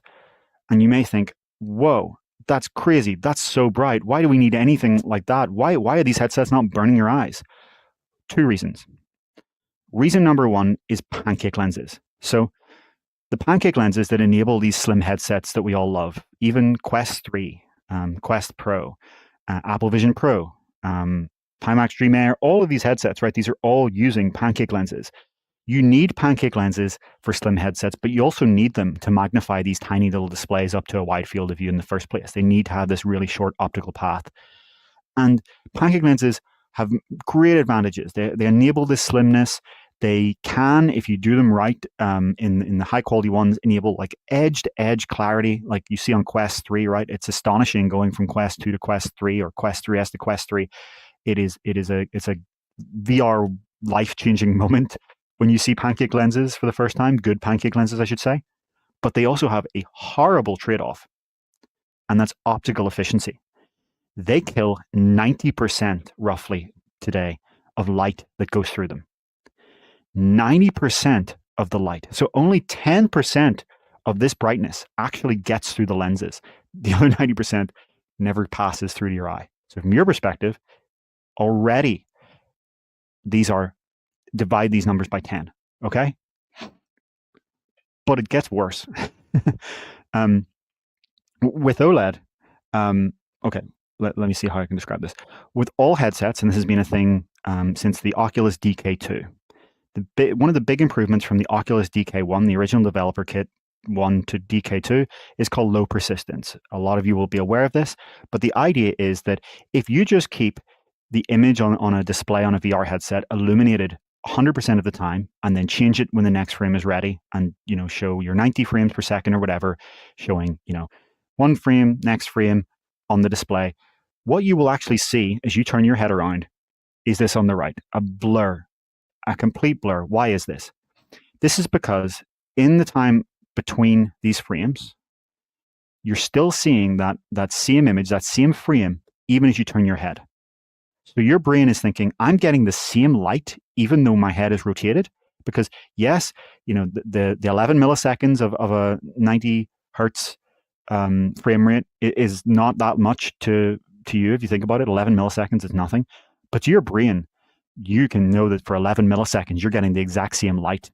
And so you see this blur, right? You're seeing the blur because you're perceiving the blur because you're seeing the same light even as you turn your head. Quite easy to understand. So it turns out, if we didn't even think about this idea of low persistence, if we thought that this was just like, if no one had ever come up with this, the solution would be, oh crap, to make VR good, we're going to need 1000 hertz displays, 2000, 10,000 hertz displays. 1000 hertz would probably have worked. But it turns out there's a cheat, there's a trick that you can use that is pretty crazy when you think about it, that your brain will just accept and go, okay, this is normal. And that is to illuminate the display for only a fraction of the frame. So each headset does this for a certain percentage of the frame, 10% of the time, 20% of the time. This is called the duty cycle. For what percentage of the frame is the display illuminated? And for the rest of the frame time, the display is black. If you were to show if you were to put a high quality, high frame rate camera, like 1000 hertz camera, into a VR headset and then slow it down, like one of those slow-mo guys videos or whatever, you would see that for the vast majority of the time, the headset is completely blank. Now, you don't see this because your brain accepts, for some reason, that because it's getting this image pulsed to it, so pulse with darkness each time, that is a moving image, and it's actually, a consistent, non-smeared, high motion clarity image. Why that works, who knows, but it works, okay? Your brain accepts it. You get what we all see today. Every single headset you've ever used uses low persistence. None of them would do this because you would just see this blur. Now, this is not a Boolean. It's not you're either low or high persistence. This is a percentage of the frame. And the issue with low persistence is that, as well as making your brain say, okay, this is a true motion that I'm getting, only for a fraction of each frame, the light from here. So therefore, I am looking around and it's fine. People speculate it might be because your brain's used to like blinking and then moving, but that's not important. But the issue with it is that it lowers the perceived brightness. If you only have light there for 20% of the frame and darkness there for 80% of the frame, well, your brain thinks that it's darker. It's 80% darker. So let's go back to that chart again and realize that not only are you losing, 90% of the original brightness, you're then losing another, 80% of the brightness to get this to be low persistence. And so with the current Micro-OLED displays, what a lot of these headsets have to use, especially Apple Vision Pro, is to get a decent brightness, even of like 100 or so nits, which again, look at these numbers and realize that you're not going down to 100 nits. Even to get that, you actually have to keep the frame illuminated for a little bit too long, to the point that you're going to get a little bit of motion blur. And that's what you see in Apple Vision Pro. We criticize this in the review.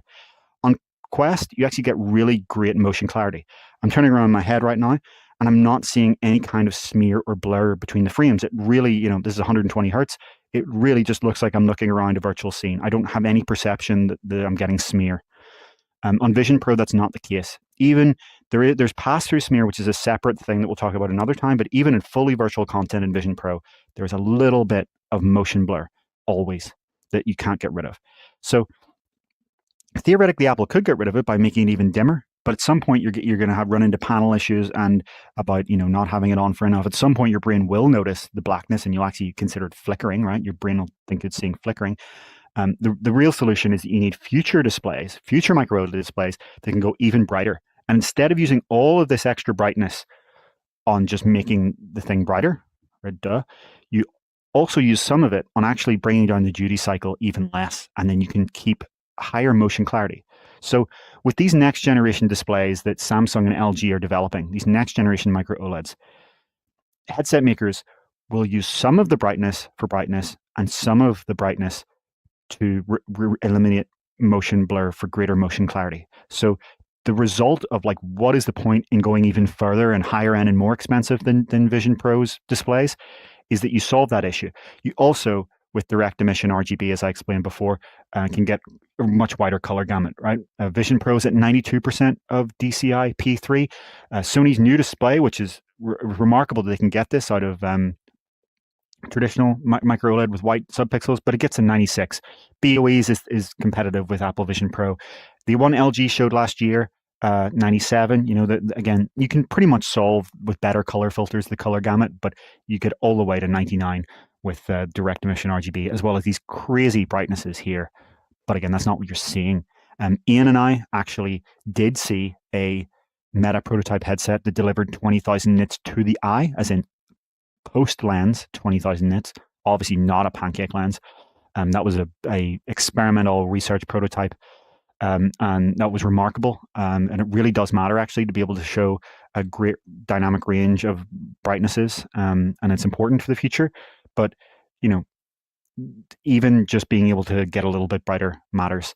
And remember that we perceive brightness with our human eye as logarithmically. So going from the 100 nits today of the Quest 3 and Vision Pro to a 200 nit headset like Somnium, it's like 250 nits roughly, feels a lot brighter. Vario XR4, it's also a lot brighter. It's one of the advantages of these kind of headsets that people don't talk about with these aspheric lenses and these mini LED displays.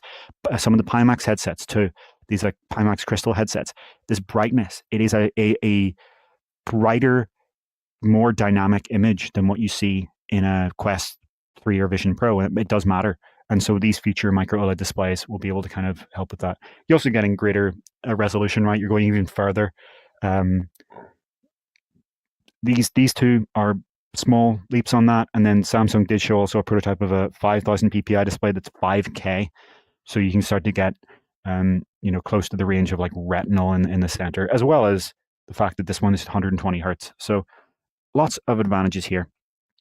So the fact that this direct emission RGB technology is more expensive is why Samsung's first headset is reportedly, according to industry reports from South Korea's supply chain, going to use the Sony displays here that you see, that will give kind of wider color gamut and slightly better resolution, I guess vertically and similar horizontal than Apple Vision Pro, but otherwise be kind of generally similar.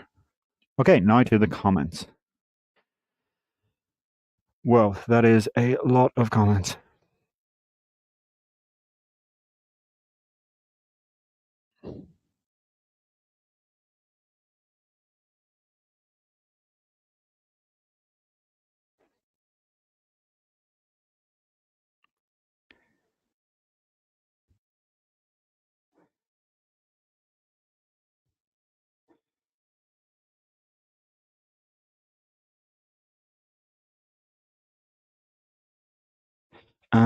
Yeah, Jack B saying Micro-OLED must have had a cost-effectiveness breakthrough the tooling level recently. They've been a hot topic last week to replace everything from mini LED to traditional OLED. I think it's probably display week that you're seeing here. Um, um, Bart is saying that we need some kind of pancake lens tech where we don't lose so much brightness. Yeah, I guess that is definitely something that um, is being worked on. We actually did see there are some companies researching that at the moment, trying to figure out how do you figure out folded optic similar to the kind of pancake lenses we have today, but without the efficiency loss. There's some kind of exotic physics solution there, but it's still in the realm of R&D. Um, let's see, some people discussing whether PC VR is a niche or not. I'll leave that down to debate. James O'Loughlin pointing out that Meta may eventually want to ship the hollow kick lenses that they showed off, going even beyond pancake lenses. That is true, yeah. So the issue with the hollow kick lenses they showed, that Meta showed, they are actually able to be even thinner than pancake lenses with a even shorter gap between the panels and the lenses. But they need exotic backlight technologies. You can't use a regular micro OLED or LCD. You need to use like an LCD with a laser backlight, and I don't think there's any mass production of that yet at consumer scale, at least. Maybe some exotic military usages, but I don't think that's something that a supply chain exists for quite yet. Yep. Okay. Jack B saying that they hope to see Micro OLED come to Quest 4 if margins make the price point feasible. It seems very, very unlikely. If we have a Quest 4 next year, it just seems extremely unlikely. The Play for Dream that's using Micro OLED displays is $2,000. Big Screen Beyond and the Pimax Dream Air SE that are using 2.5K displays without compute. These aren't standalone headsets. They are like $1,000. I don't see a Quest 4 having this.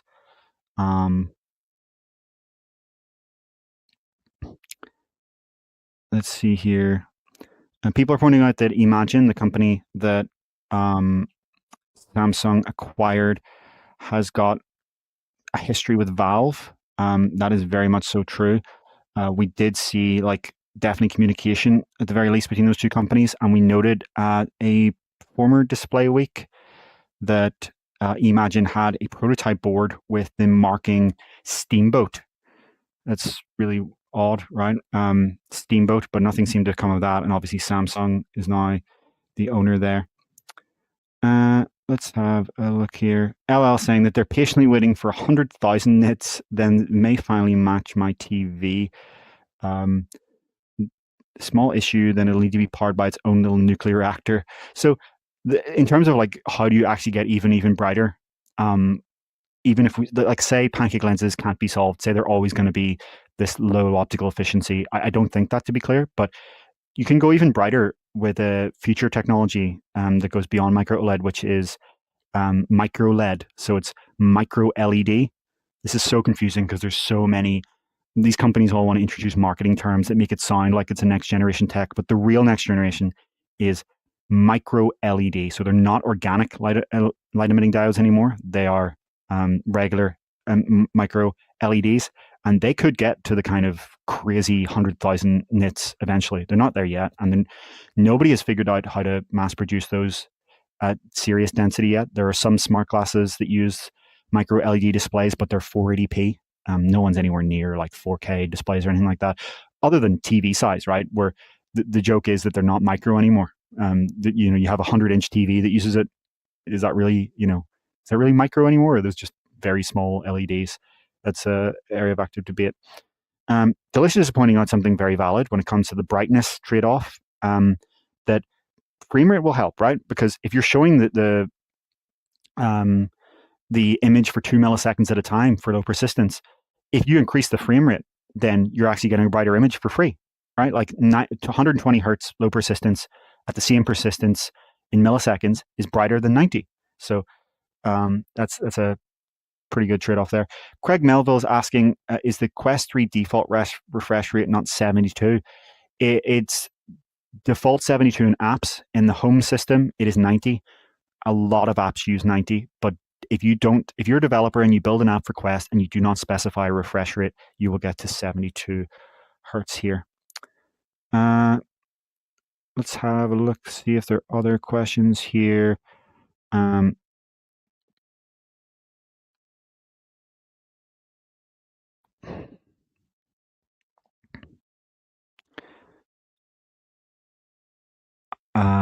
Are Micro-OLED displays similar to TV OLED in that full screen brightness is heavily reduced? It's a good question. I don't think so.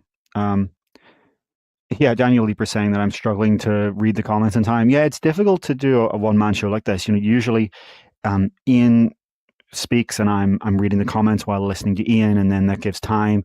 It's something we're still working on. How do we do this solo? Where it's not exactly something we're kind of experienced in, and I'm trying to read my notes, bring up assets, follow the tech side, make sure it's fine, read the comments. I feel like my multitasking is failing here. Patrick's asking about the price development of Micro-OLED.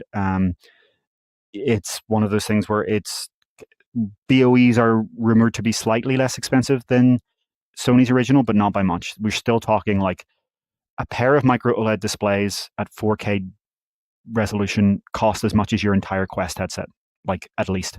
That's still the era we're in, and that's why we do not expect to see Quest headsets, at least not the mainline Quest headsets, with Micro-OLED displays anytime soon. I would strongly suspect that Quest 4 will use LCD displays. Maybe if we're lucky, LCD with fancy backlights, as they call, mini LED backlights. Again, how confusing is that? There's mini LED backlights and there's micro LED true display technology. Yeah, it's a tough one. Some people call it QLED because you have a lot of these fancy LCDs with mini LED backlighting, which just means lots of little backlights instead of one, have a quantum dot layer in the front, which increases the colors. So people call it QLED. These are just marketing terms for LCD with quantum dots and lots of little backlights.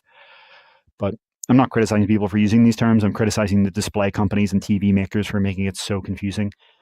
There were years where Samsung didn't make OLED TVs, and they had their QLED, and the little kind of dash on the Q was tiny on purpose. So you walked into a TV store and you couldn't tell the difference between, if you were an average consumer, between OLED and QLED, and Samsung kind of wanted you to think that they were the same thing when they're really, really not.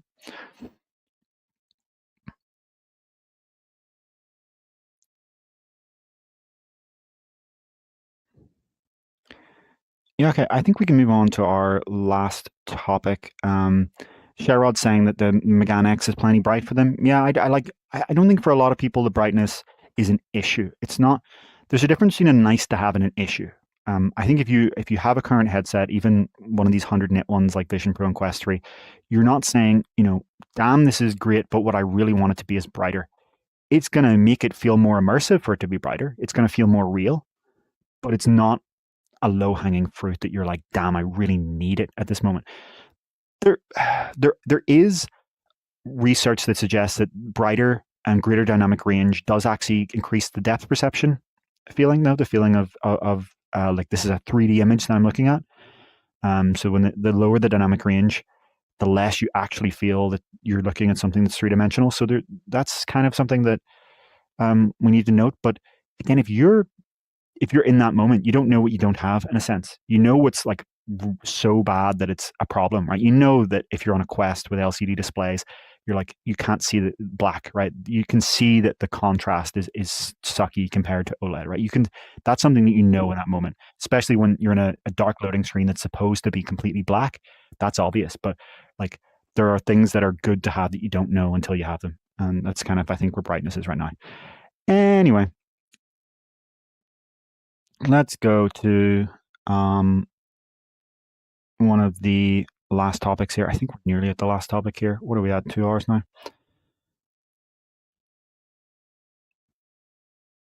Delicious is saying, brighter light makes your pupils smaller. You get better depth perception. I can make do without glasses in broad daylight, but not in the dark.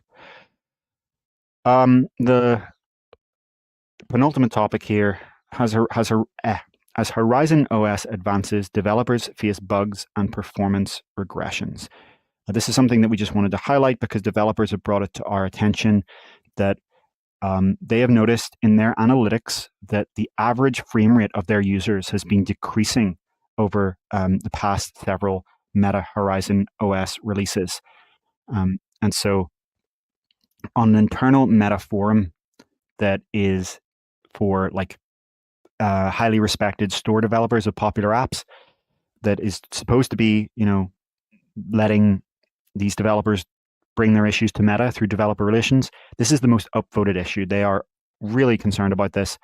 They've shown FPS logs that kind of demonstrate it. And unfortunately, Meta has not given any response to that to those developers. So, they say that this really started with V72 or so and then got worse with V74, V76.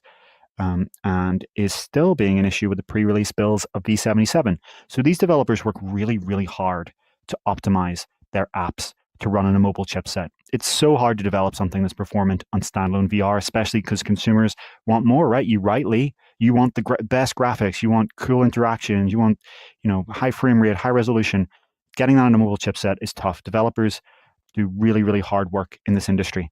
And then if you have some of that work taken away by the fact that the next OS update is using more resources and thus your app gets fewer and your frame rate goes down, it's like some of your hard work has just been evaporated overnight. So developers were really, really concerned about that. And that's something we wanted to bring to the public, that this isn't, your favorite game failing in optimization. This is actually the operating system of Horizon OS. And there's a trade-off here, right? Quest headsets get new features faster than any other system, right? Any other consumer tech device. You get these features at a crazy pace. Horizon OS is a fundamentally different operating system than what it was 2 years ago. Quest 1 launched, I say this all the time, launched without hand tracking and depth correct pass-through. Crazy. It didn't have an Oculus Link either and got all these features in software updates.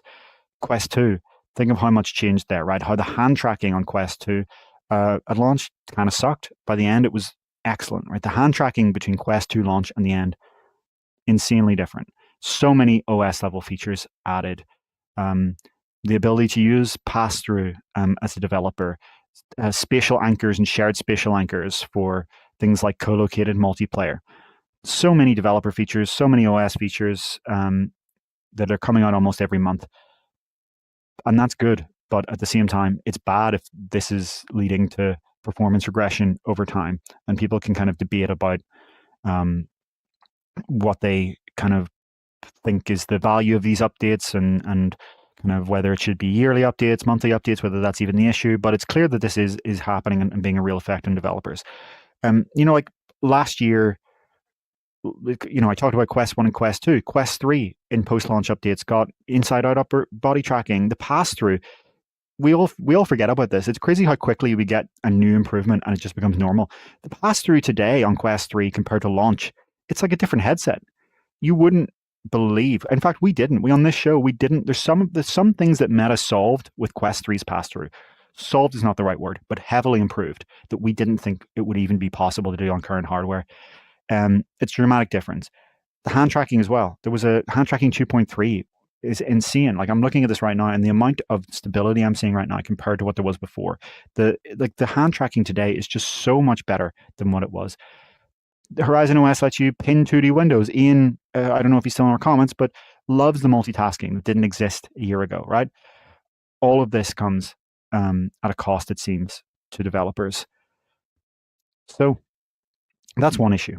Another issue was an intentional decision that Meta made. So to be clear, the one I'm just about to talk about is not the cause of the previous thing. It's a new thing. So Quest 3 and 3S offer a battery saver toggle in their settings. Since its debut, this feature, at the launch of Quest 3, it capped the refresh rate and frame rate to 72 Hz, forced on fixed foveated rendering, and reduced the brightness to 50%. Fine, whatever. Battery saver mode, that makes sense. But since V76, Meta silently changed the behavior of battery saver to force the refresh rate to 90 Hz, but cap the frame rate to 45 FPS. And to be clear, this is regardless of whether the app uses the asynchronous space warp extrapolation technology, which most apps do not. So if it didn't, overnight, this battery saver mode that people use to extend their play times, and the trade-off used to be relatively minor, right? You're staying at 72, you're reducing the brightness, you're having some pixelation in the edges because you've got FFR, foveated rendering on. Overnight, this changed to reduce the app frame rate to 45 frames per second. The result was exactly what you'd expect. You had a juddering double imaging in these apps that made them feel sluggish, that made people feel sick. And what do these people do? They complain to the developers. Unfortunately, this is what happens, and this is how this came to our attention. Developers were telling us, like, their users were coming to them and saying, "Oh, how dare your app suck with battery saver mode on," and like not realizing this is every app that doesn't use Space Warp, right? Because a lot of people use their headset for one app. Like they use their headset for almost like the vast majority of their time in one app. And so if you have that app suddenly stop working and you don't even notice your headset updated, you're not going to blame Meta. You're going to blame the app developer. Unfortunately now. Ian's saying if you can go to Geo, I can join now. I'm going to have to leave very quickly, Ian, but sure, if you want to switch over, we can do that. Join in there, Ian, and I'll switch over. I'll switch over real soon.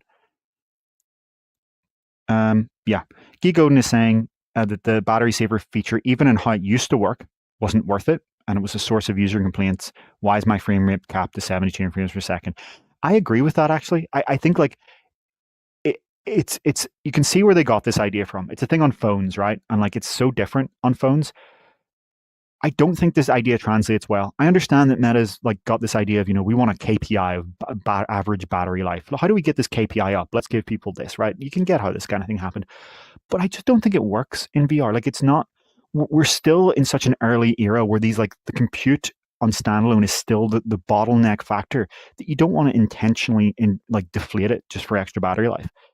It is what it is. If you want more battery life, get a battery strap. Get the official Elite battery strap or get one of the, I think there's a dozen now, third-party options. Or just take your existing battery bank and put it in your pocket. If you want more battery, add another battery. It's not that hard. It's really not. And, you can get them for remarkably affordable prices now on Amazon. You don't need some feature that, as Godin says, it only gets you like 5 or 10 more minutes anyway. It's very misguided. I see Ian's in. I'm going to swap over now, Ian. I have to do a little jig here to get this to work. I'm just before we kind of do we'll be right back. Shouldn't take more than 1 minute. I just want to point out that Meta has now reverted this change. They're rolling out a reversion where it's not going to happen. But what strikes me is, why on earth did they ever think this was a good idea? Anyone who knows anything about VR, MR should know that this is a terrible idea. And I don't think you should be working on a VR operating system if you think this was a good idea. Whoever made this decision, I don't understand why they work on a VR operating system. Capping the frame rate to 45 frames per second without a motion extrapolation system, be that motion smoothing on Steam VR, app space warp on Meta, whatever you call it, synchronous space warp and virtual desktop, whatever you call it, like doing it without that, it's crazy. It's beyond understanding. Now we're going to swap over for the last topic and maybe the end of this into Duo with Ian. Stand by.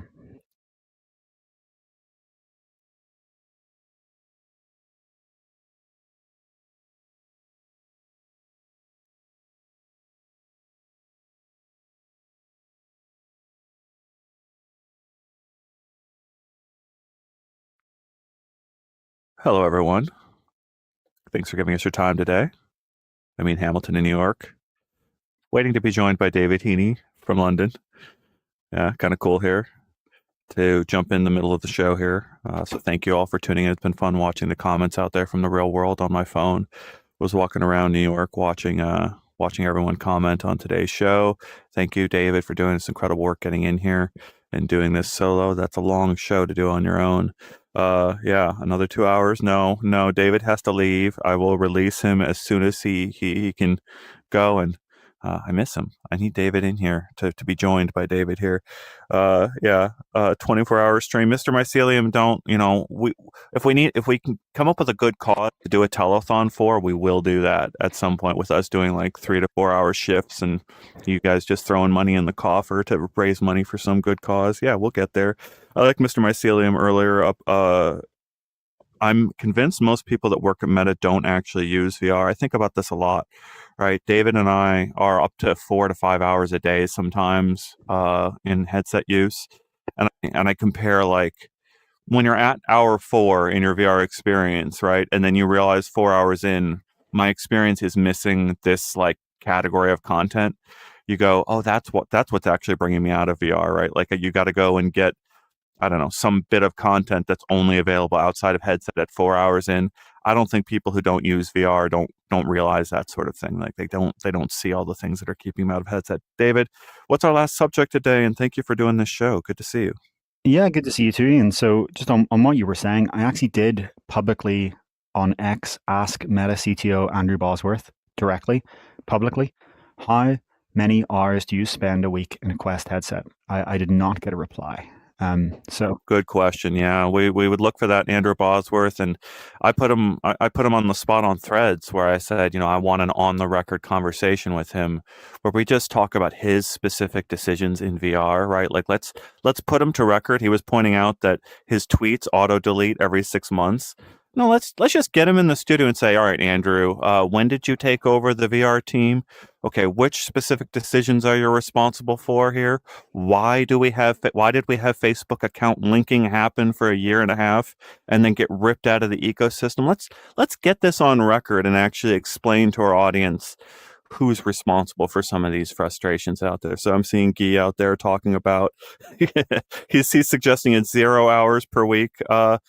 We all have the same question and we want him to answer it. So yeah. Yeah, so I mean, I have heard from people inside Meta that the difference between how much dog fooding was done, dog fooding is, eating your own dog food, using your own products, between Quest 2 and Quest 3 dramatically increased. I think with the interest that came with the release of Apple Vision Pro and even just the tease of Apple Vision Pro, as well as the color pass-through and kind of comfort improvements and resolution and pancake lenses, the reasons that have increased retention for normal users have, according to people I've heard from inside Meta, actually increased their dog fooding significantly. So I do think there was an era in the Quest 2 era where like the majority of people who worked on VR at Meta didn't use the headsets at all. I still think there are a lot of people who work on VR at Meta who do not use the headsets at all, but I think it's a lot less. And I think there actually are a growing number of people who do try to use it frequently. But I would love to see a response from Bosworth. He has an Ask Me Anything session, I actually think, launching in an hour or two. I can't translate time zones right now. Can you do an interview with UploadVR? I would love to see that question thrown into. Oh, I think we lost Ian there, or have we lost? Yeah, I think we've lost Ian. I guess he's going to come back soon. Thank you to Cleverus for saying, thanks Ian and David for asking the hard questions and refusing to just follow hype. Y'all are real ones. Thank you for your support as a YouTube member. The question I want is just the question we all just asked. How many hours do you spend a week in a Quest headset? Yeah, funny time to get kicked out of the studio. Yeah, no, I like Mr. Mycelium saying no chance. Yeah, I would love to see a question. Will you sit down for an interview? And I would be fine with David conducting that interview. He's the only other person on staff I'd really trust to do that interview right now, just because of the sensitivities involved and just really putting hard questions to Andrew Bosworth, the CTO of Meta. But I mean, we're gonna do it. We're gonna do it right. We're no easy questions, hard questions all the way, and please come talk to us. We've got an audience of people who want to hear directly from you. And I've got a person here who's ready to ask you questions, all the questions you want. All right, David, what was our last subject here? Yeah, I mean, I just wanted to finish this one off by saying, like, there are other issues beyond just performance regression and battery saver bizarreness.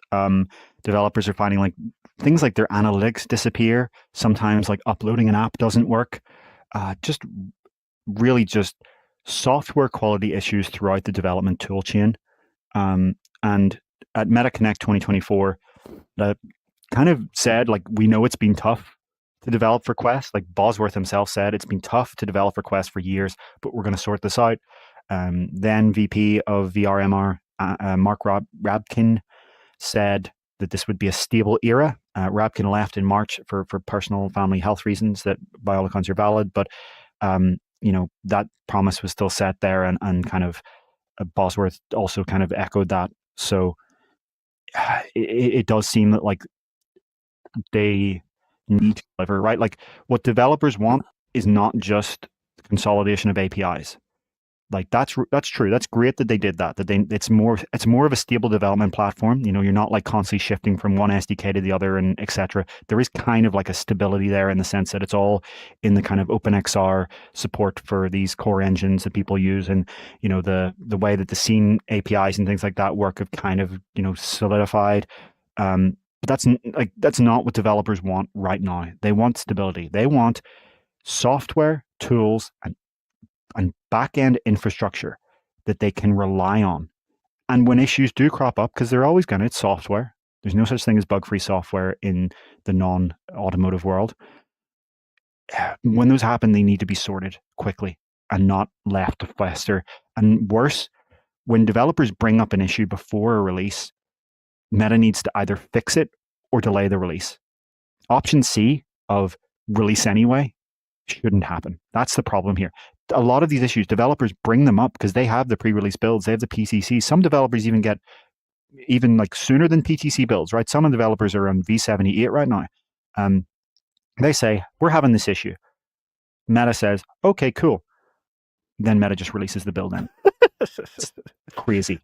Well, you know what? So I have a theory here that when these issues pop up is when it's when the executive team has moved on to using a new class of hardware.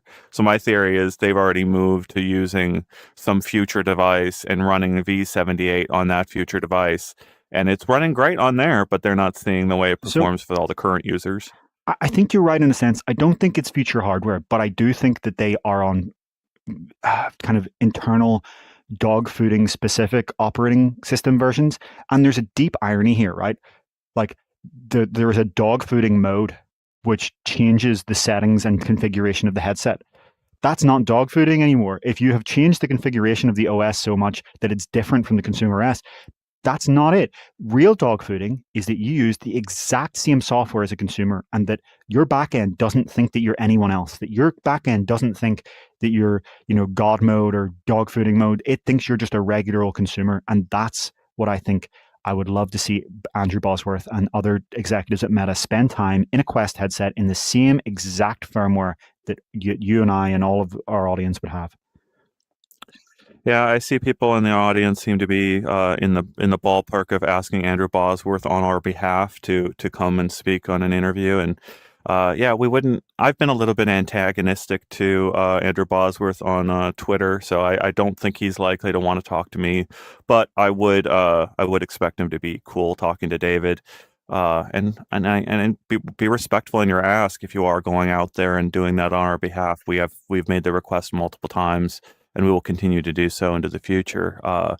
But I think it's really, really important that we get him on the record in front of this audience and in front of this community, just explaining some of these decisions and walking us through them. He does this AMA on Instagram. Some people are saying it's already up, but he puts out a call to questions, then he selects which ones he wants to answer.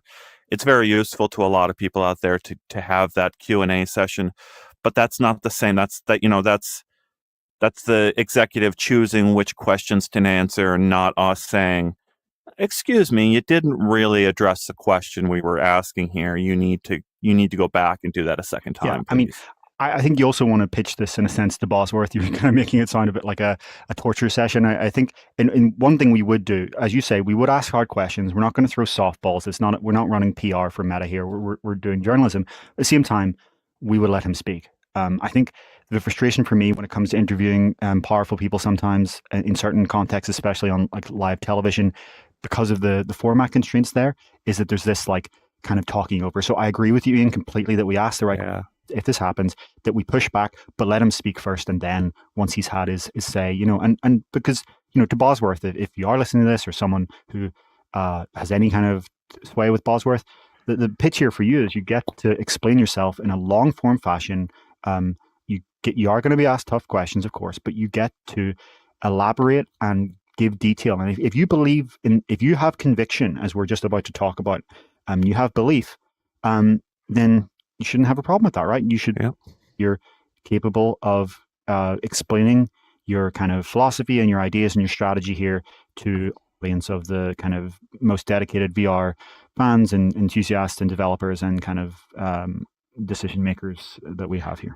Yeah, David nailed it. I really appreciate that. And we do have a track record of delivering on this. This is our brand of journalism. We have an entire article-length statements from John Carmack quoted in their entirety. We tell these people we're going to quote you in your entirety if you speak to us. Like we're not in the business of taking sound bites out of quotes and making it about the sound bite. We really believe in capturing the context of these people and presenting it at length in front of our audience. And we have a wonderful track record of doing this. Roni Abowitz, the CEO of Magic Leap, I published a transcript of my entire first discussion with him face to face, where he's like, will you go on the record with me? He goes, yes. Boom. The entire transcript is on our website. Tim Sweeney, the head of Epic Games, he says no comment, and then he goes, I actually will say something about augmented reality. Boom, his entire statement is on our website, right? 2 minutes of him speaking, right? What David just said is our brand of journalism, and we do it right. We will get you in context, and we will present it fairly. So yeah, there's our pitch. David, thank you for making it in your own words. Yeah, I mean, I think like the frustration that these executives probably do have is that issue that you're saying of being taken out of context. And it is unfortunate that in a lot of journalism today, quotes do get taken out of context. And, there's so many times that I go to read a headline, even from well-respected newspapers, and, the impression you would get from the headline is not the impression that you get when you read or listen to the full context. And that's disappointing. And that is something that we commit not to do. It's our next topic is a quote from Bosworth that is from a larger quote, but we put the full context there. It's not misleading in any way, right? We don't make it misleading. It's not something that we do. So that's kind of our pitch there, that you will be represented in what you say without spin or context, and you will be asked to clarify, but you will also get to actually explain. Are we ready to move on to that topic, or is there anything you want to add there, Ian? What is it, David? I'm anxious to hear what the quote is here. Yeah, so this is actually a really popular article this week for us. Meta CTO Andrew Bosworth, the person we're repeatedly talking about here, saying that he and Mark Zuckerberg are true believers with actual conviction. So the kind of background context here is that there has been a lot of, let me just bring up my notes here. There have been concerns for years from Meta's investors and analysts, and especially financial analysts, about the extreme spending of Reality Labs, Meta's wearables and metaverse division. And like some investors have even called for Reality Labs to be shut down. Recently, we obviously saw that leaked memo from Bosworth that said that 2025 was going to be the year where Reality Labs' work was going to be shown to be the work of visionaries or a legendary misadventure. He then later clarified that this is an internal rallying cry and not really like a literal expression of position. But with Meta's Q1 earnings that we discussed either last week or the week before, having a lower revenue compared to Q1 2024, there are renewed concerns about how long can they continue this enormous investment in AR, VR, XR in the long term. And there's been a lot of questions of, are they going to lose faith? Are they going to at some point, start pulling back from this investment and saying, this isn't working for us. This isn't something that we want to do. And that's kind of the background context of this quote. So in this quote, Bosworth says, Mark Zuckerberg just deserves so much credit. We're true believers. We have actual conviction. Mark believes this is the next thing. It needs to happen and that it doesn't happen for free. We can be the ones to do it. You know, our chief scientist, Michael Abrash, who's one of my favorite people I've ever gotten the chance to work with, he talks about the myth of technological inevitability. It doesn't eventually happen. There's a lot of people in tech who are like, AR will eventually happen. That's not how it fucking works. You have to stop and put the money and the time and do it. Someone has to stop and do it, and that is the difference. The difference between us and anyone else is we believe in this stuff in our cores. This is the most important work I'll ever get the chance to do. This is Xerox PARC level new stuff where we're rethinking how humans are going to interact with computers. It's JCR, Licklider, and the human in the loop computing. We're seeing that with AI. It's a rare moment. It doesn't even happen once a generation. I think it may happen every other generation, every third generation. You don't get a chance to do this all the time. So we're not missing it. We're going to do it. And we may feel it's possible, but we will not feel for lack of effort or belief. That's the quote here. Wonderful quote. All right, so I'm going to paint this picture for our audience. I have to keep doing it. Arlen out there is very familiar with this picture. In fact, we've got multiple podcasts in our past painting this picture out in public of this idea of our dream VR game, which is called Deadpool and Wolverine. You have one player, player one, who's got a pair of controllers in their hands. They're Deadpool. They're firing their guns. And then you have player two is Wolverine, and what they have are knives in their fingers coming out of their knuckles, and they're coming out of a wristband on your wrist, which gives you the haptic feeling like you've got metal sliding out of your knuckles so that you can tear up the walls and climb up like Wolverine, even though you've only got a pair of wristbands on, with the wristbands sensing your intent as you're sending it from a signal in your brain through your wrist to your fingertips. The only time I've gotten to interview Andrew Bosworth on the record was in 2022, where Mark Zuckerberg was wearing an early version of this wristband, and then the guy that runs this project, was it Thomas Reardon? I might be mixing up his first name. Is it Thomas? Yeah. Is sitting there, and I'm asking them all about this wristband project, and Andrew Bosworth tells me that Thomas Reardon can replace his keyboard with these wristbands. And he tells me that in 2022, I think it was. And I think Thomas Reardon said they were on a 5-year time span for delivery of a product along these lines. Think about what David just read, the quote he's just read on the size of the bet that they're making, and realize they're trying to figure out, how do I put the least amount of weight on your head as humanly possible? And I keep coming back to this idea that, David, I already pay for a cellular connection for my wristwatch already. The problem is that the cellular connection on my wristwatch is tethered to the plan I have for my cell phone. What needs to happen, what I need to have happen for the next generation of computing, is I need only my wristband, only my watch to be my main cellular connection that I'm paying, I don't know, $10 a month, $20 a month for a connection, and then use that as the backbone of all the AI that's happening on the headset, right? Now I've got my AI glasses that are powered by my wristwatch and the cellular connection handled between it and the cloud. And you have their future human, people-oriented operating system that completely leaves the phone behind. Is this not the vision, David? Am I wrong on anything here? Yeah, I think this is certainly part of the vision, right? You could imagine the LTE connection also being in the compute puck. I think the core of what you're saying here is that there is so much to come here. And it's a recurring theme of this podcast that it's just so funny sometimes the way that people talk in this industry about like the topic here of, Meta's going to pull out anytime soon. Because I just, it's so short-sighted. Like, for better or for worse, as our commenters are saying here, it seems like Andrew Bosworth and Mark Zuckerberg are genuinely sincere in what they're saying. Now, that doesn't mean that they're doing it right. It doesn't mean that they're operating right. It doesn't mean that they won't feel right. All of that's a separate discussion. But what is absolutely clear here is that they are committed to this. They do genuinely believe in this. You don't buy a VR company for $3 billion in 2014 and spend $100 billion over the course of a decade with only 15 billion or so in returns if you don't believe this.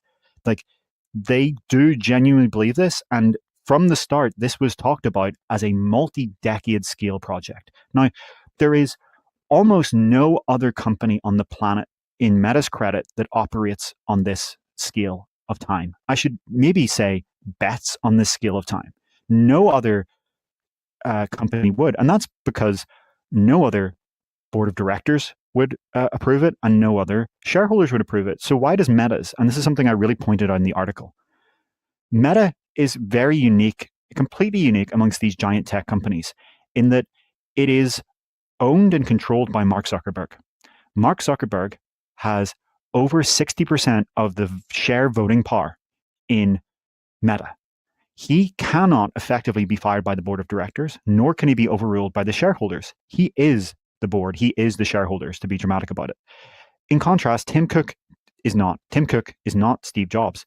Tim Cook is a CEO that is responsible to the board, that has to justify everything he's doing to the board and to the shareholders. In theory, they could overrule him, the shareholders, the board could fire him. Same thing with Satya Nadella. Same thing with Sundar Pichai of Google and Satya Nadella of Microsoft. They operate in a different modality than Mark Zuckerberg. Mark Zuckerberg is able to say, in 2014, I want to make this crazy bet, and continued all the way through to 2025 and all the way through the 2020s and 2030s and into the 2040s. And that's the kind of time scale we're talking about here. So like the kind of takeaway I have from this quote is that, you know, the all of the speculation industry of, you know, Meta has given up. They don't believe it anymore. They're done with it. It's done. It's too early to say that, and they know it's too early to say that, and it's going to look silly over time. And that, again, I want to stress again, I'm not saying it means that they're right. I'm not saying it means they're doing things right. You can imagine a situation in which everything I've just said is true, and yet they're clumsy fools doing everything wrong. I'm not saying that either, but these two things can coexist. And so if this was all about financial stuff, they would have given up years ago. They would have given up 5 years ago. It's like there is no other company that would be spending the way they're spending if they were just doing this off short-term profit thinking. And of course, it's not altruism, right? It is long-term profit. Like when they say they believe it, it's not that they're trying to run a charity here, but it's they believe in is going to pay off in the 2030s and 2040s is what they believe. Yeah, so many things to discuss here, and I want to respect David's need to get out of here, so I don't want to launch us into another 30-minute discussion here on this stuff, but this goes straight to our terminology debates. Which sort of optical stack is going to win the majority of use over the 21st century? Is it opaque VR eyelids, or is it see-through transparent glasses? And it's, you know, Meta wants and to deliver both. Like they've invested their entire tech stack has been in, we're going to do both. But I think what I debate with myself internally, with this audience, with you, David, is like, I think we believe in the first tech stack, the opaque tech stack being mass market when you improve enough of the features.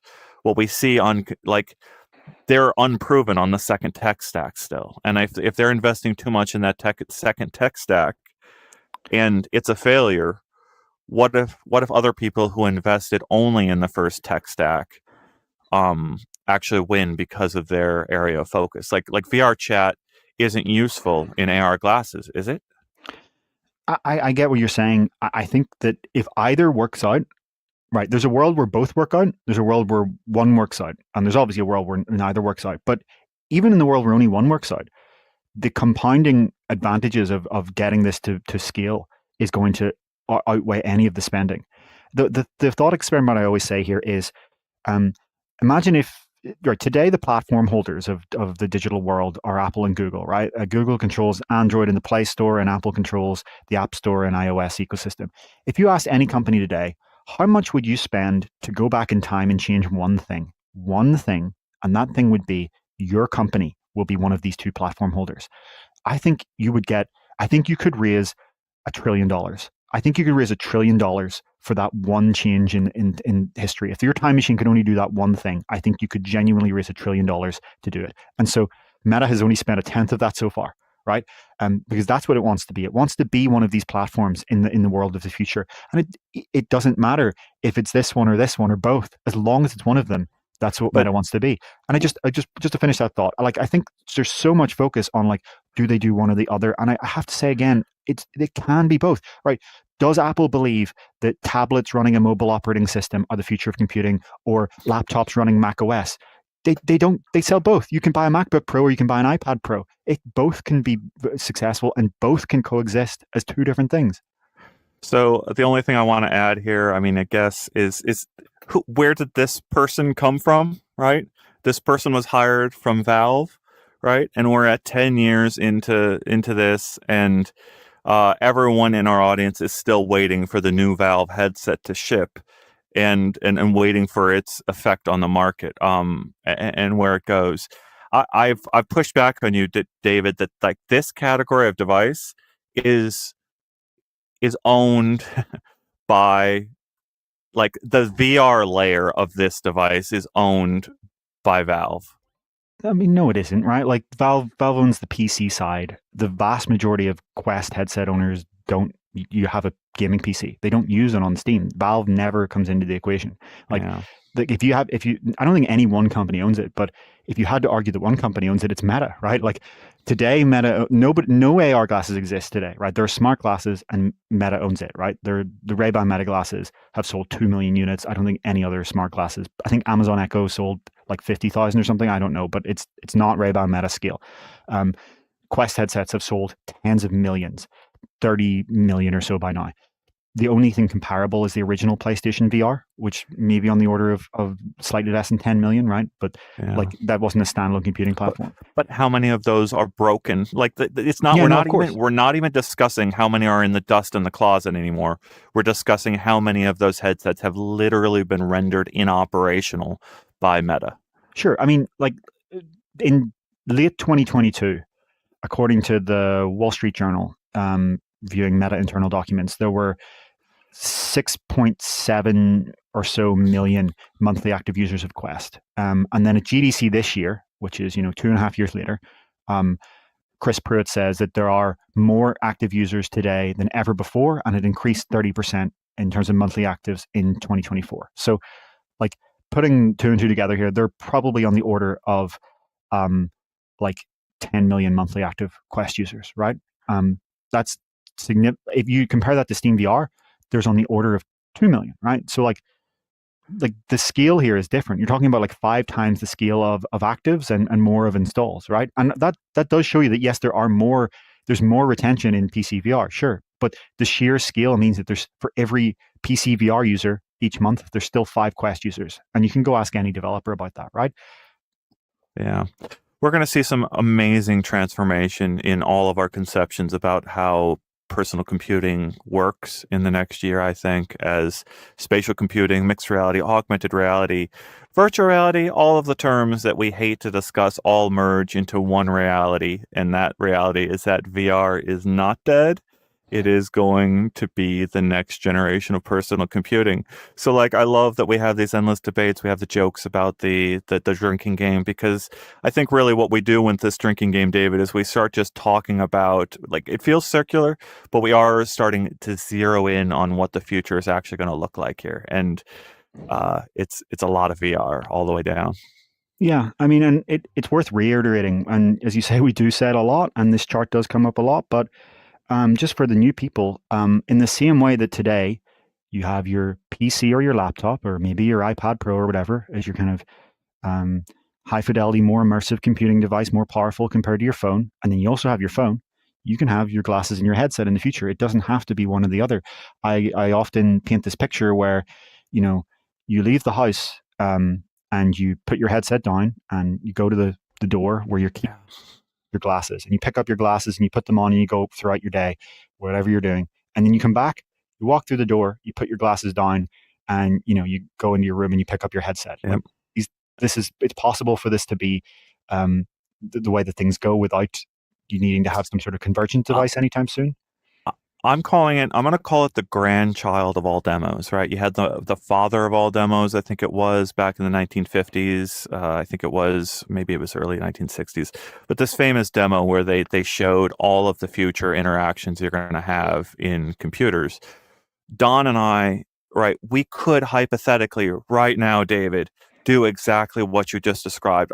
It's maddening to me that we cannot pull it off technically because of operating systems like screwing with us on the process. But like, I can put on my Meta glasses, I can walk around New York on a WhatsApp call with Don Hopper, right, in Missouri. I'm in New York sharing my view as I'm walking around a public space.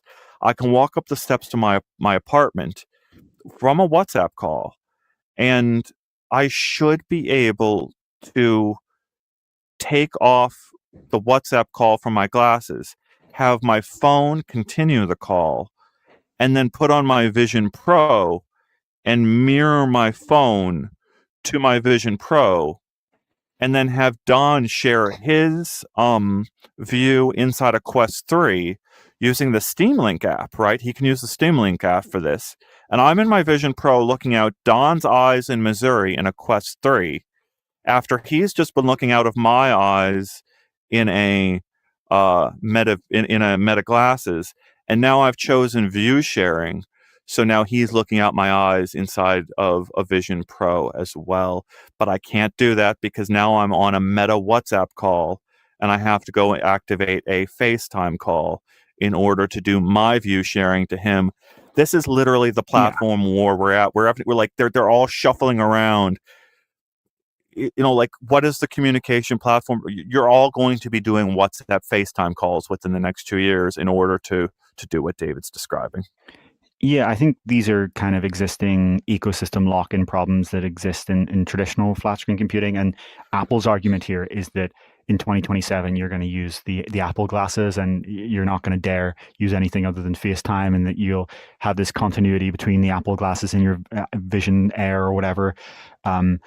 I mean, eventually Meta, I think, would hope to have a native WhatsApp client on Vision Pro. They have WhatsApp on iPhone, obviously. It's probably in the US, their most popular client. Globally, Android is.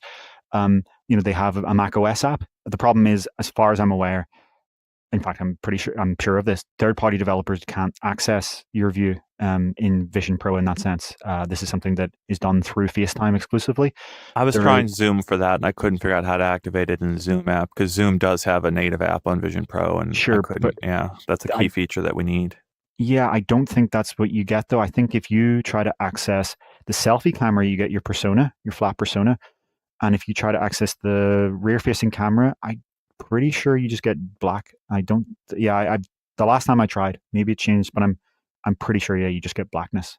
They aren't, like, there's a lot of things on Vision Pro that only Apple can do, and that's the same thing with Apple and on iPhone. And Meta has criticized Apple for years about this. So have other companies. Meta has argued with the Ray-Ban glasses, for example, that there's so many private APIs that Apple uses for AirPods, that Apple will use for Apple glasses, that it doesn't want to use. And 10 years ago, I'd have said there's nothing you can do about that. But it looks like a lot of the legal challenges recently, look at the Epic versus Apple case, mean that we could see some opening up of the Apple ecosystem in that sense in coming years. Oh yeah, I mean, go launch the Steam Link app on Vision Pro or on another iOS device, and you cannot access the store functionality inside Steam. So it's not possible for you to go in and purchase Steam games on Steam.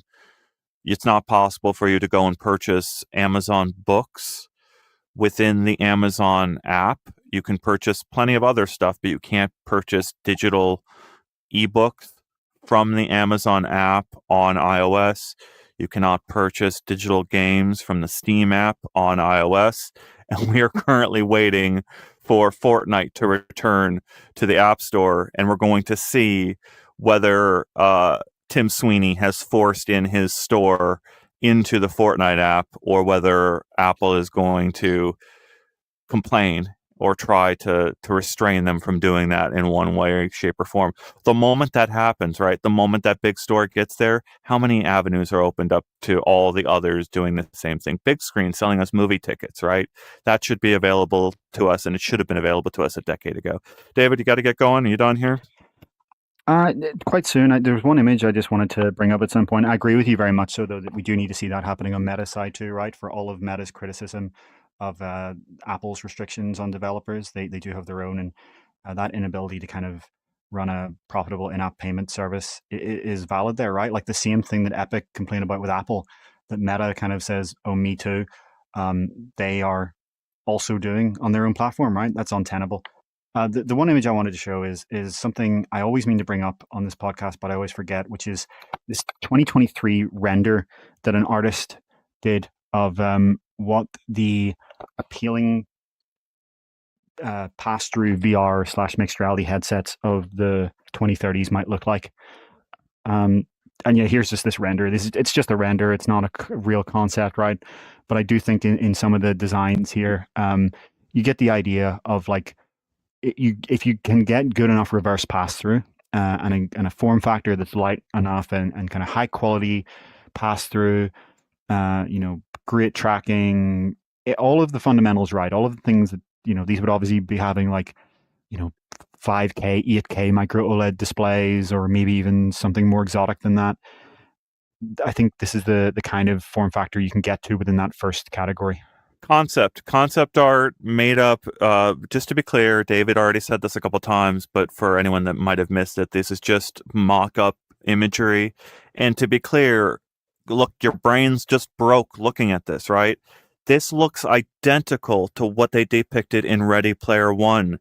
The guy, we all watched that movie with eagle eyes as he stood up on stage with what looked like clear snow goggles, right? That you see right through.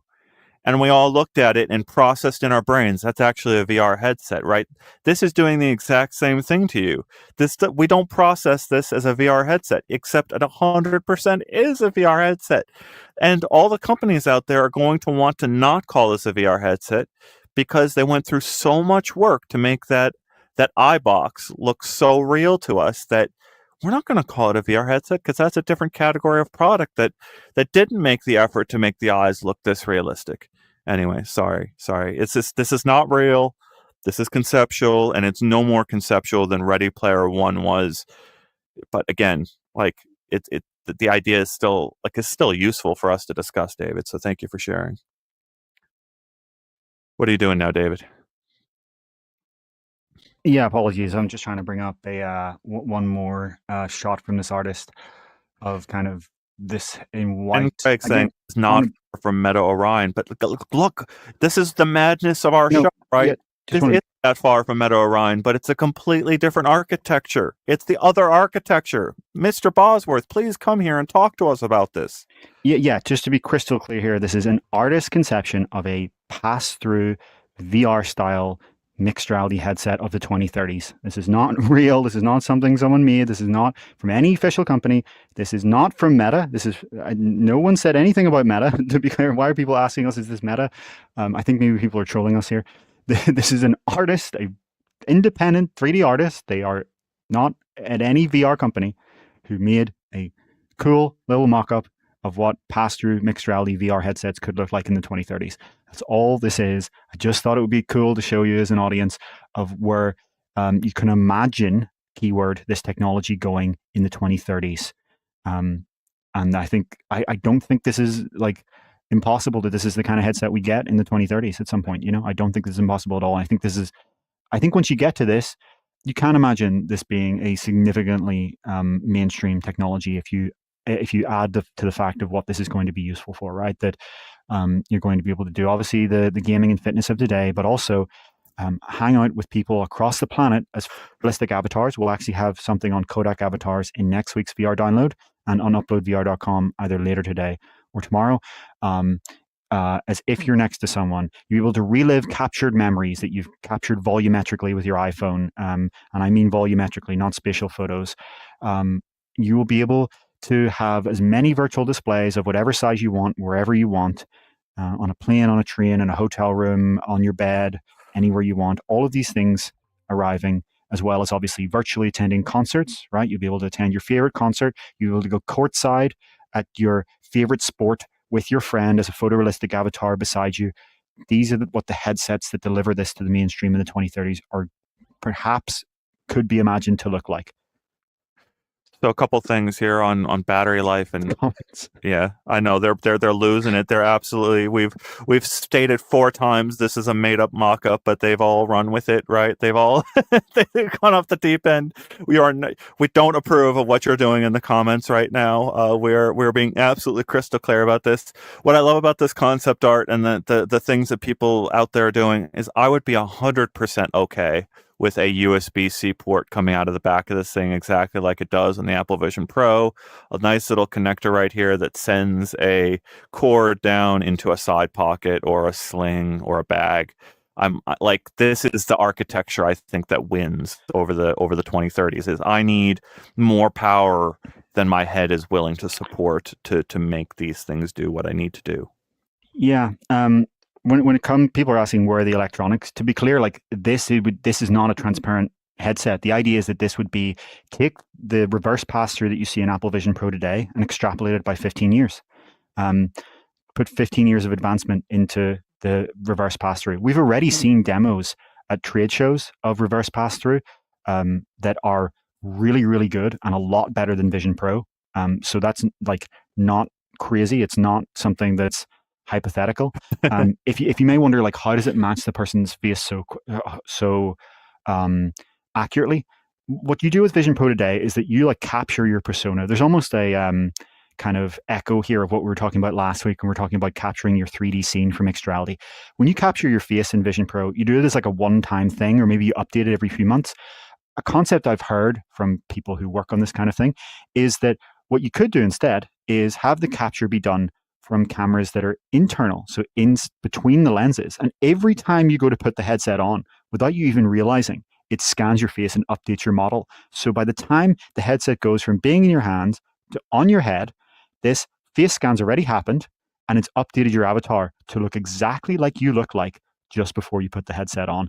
And so, I think the idea of reverse pass-through, what we're talking about here, if you don't know what that means, it's just using a lenticular or other kind of 3D display on the front to render your face and make it look like it's transparent, even though this is an opaque object. There is no real light going through this object. This is an opaque object. That's reverse pass-through. I think the idea is heavily underrated in terms of its future potential, and too many people are judging it on the early implementation in Vision Pro. You can go a lot further than that, and I've already seen startups, particularly in China, actually come up with ways to make it 10 times better than Vision Pro. It's funny, like, just give me a display that's not 3D, the simplest e-reader display, right? Put it on the external side of this headset and just let me put whatever text string I want on the external e-ink display. And more often than not, my external display is just going to say, ask me about VR, right? Like, I'm literally just going to say, come and talk to me about this one subject and I will happily answer your questions, right? Yeah, and, like, it'd be optional, right? Like, yeah. Again, a commenter is saying, people, like, sunglasses exist and you can't see people. If you do want to save energy, you have this off. And just like on Vision Pro today, it would be off if you're sitting in a room alone. It's not going to waste your battery. The idea is that, like, you're in a room, someone walks in, and then this activates and they can see through, right? Your UI pops away, it detects the person. You always bring up, Ian, the extreme value on visionOS of person detection. And I imagine it's something we'll see in Quest 4. And yeah, I think, like, eventually, for these headsets to be the kind of mainstream that we always describe, this will need to be a technology that's there. And I don't think it was a mistake for Apple to try it, but I do think the technology was too early to deliver it in a meaningful way. I have yet to see. So there was that one concept image from Meta, I think, where they showed reverse pass-through with an open eye interface on the side. That's the combination I'm really curious to see, like, how that works. How does it work when you can look out, when you can make eye contact with a person out the side of your headset, your VR headset, right? Do you really need the external display of any kind when you can just, like, eyeball the person out the side and go, hey man, I'm talking to you over there, right out the side of my eyelid? I think you do, right? So there's a big difference between looking at someone through the side of your headset and, like, looking them indirectly in the eye. But I do agree, just to be clear about this, that open periphery is going to be essential for mainstream headsets. Like people often talk about the issue of, are you going to want something pressed against your face? Well, notice that this person does not. Again, this is obviously a concept.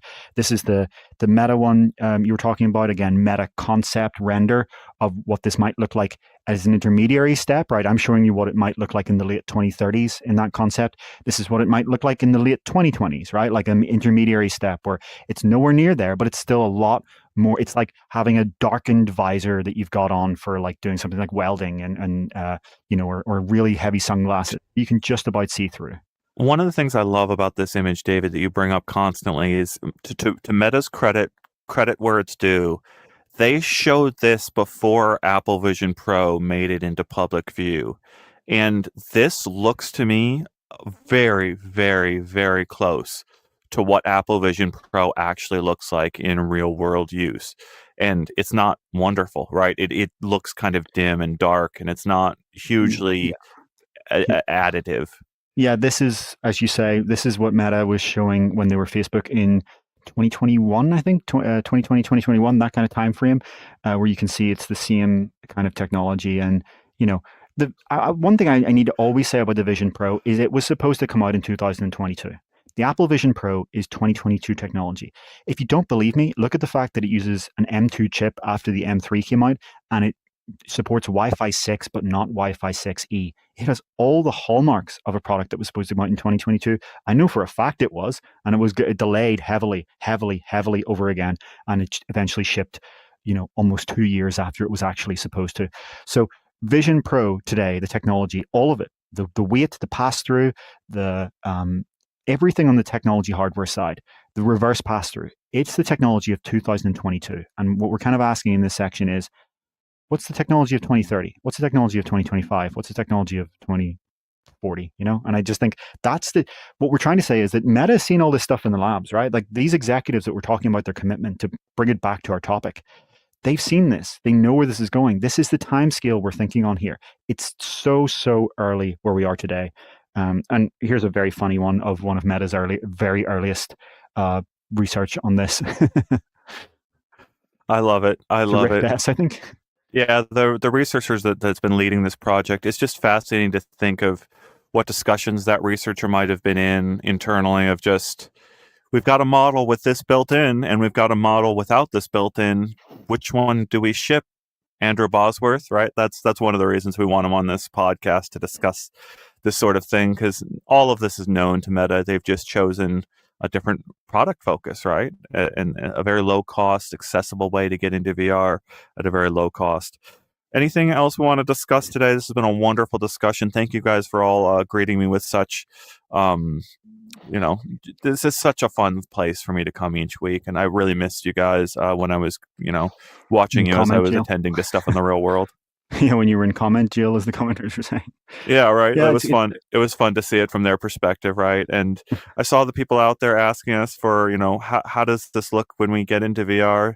They want to join us, David. We're going to get them in here as soon as we can. But this is just my moment to say, become a subscriber, become a member of our fan base, a patron if you can support it over on UploadVR.com, or a member to support the work we do.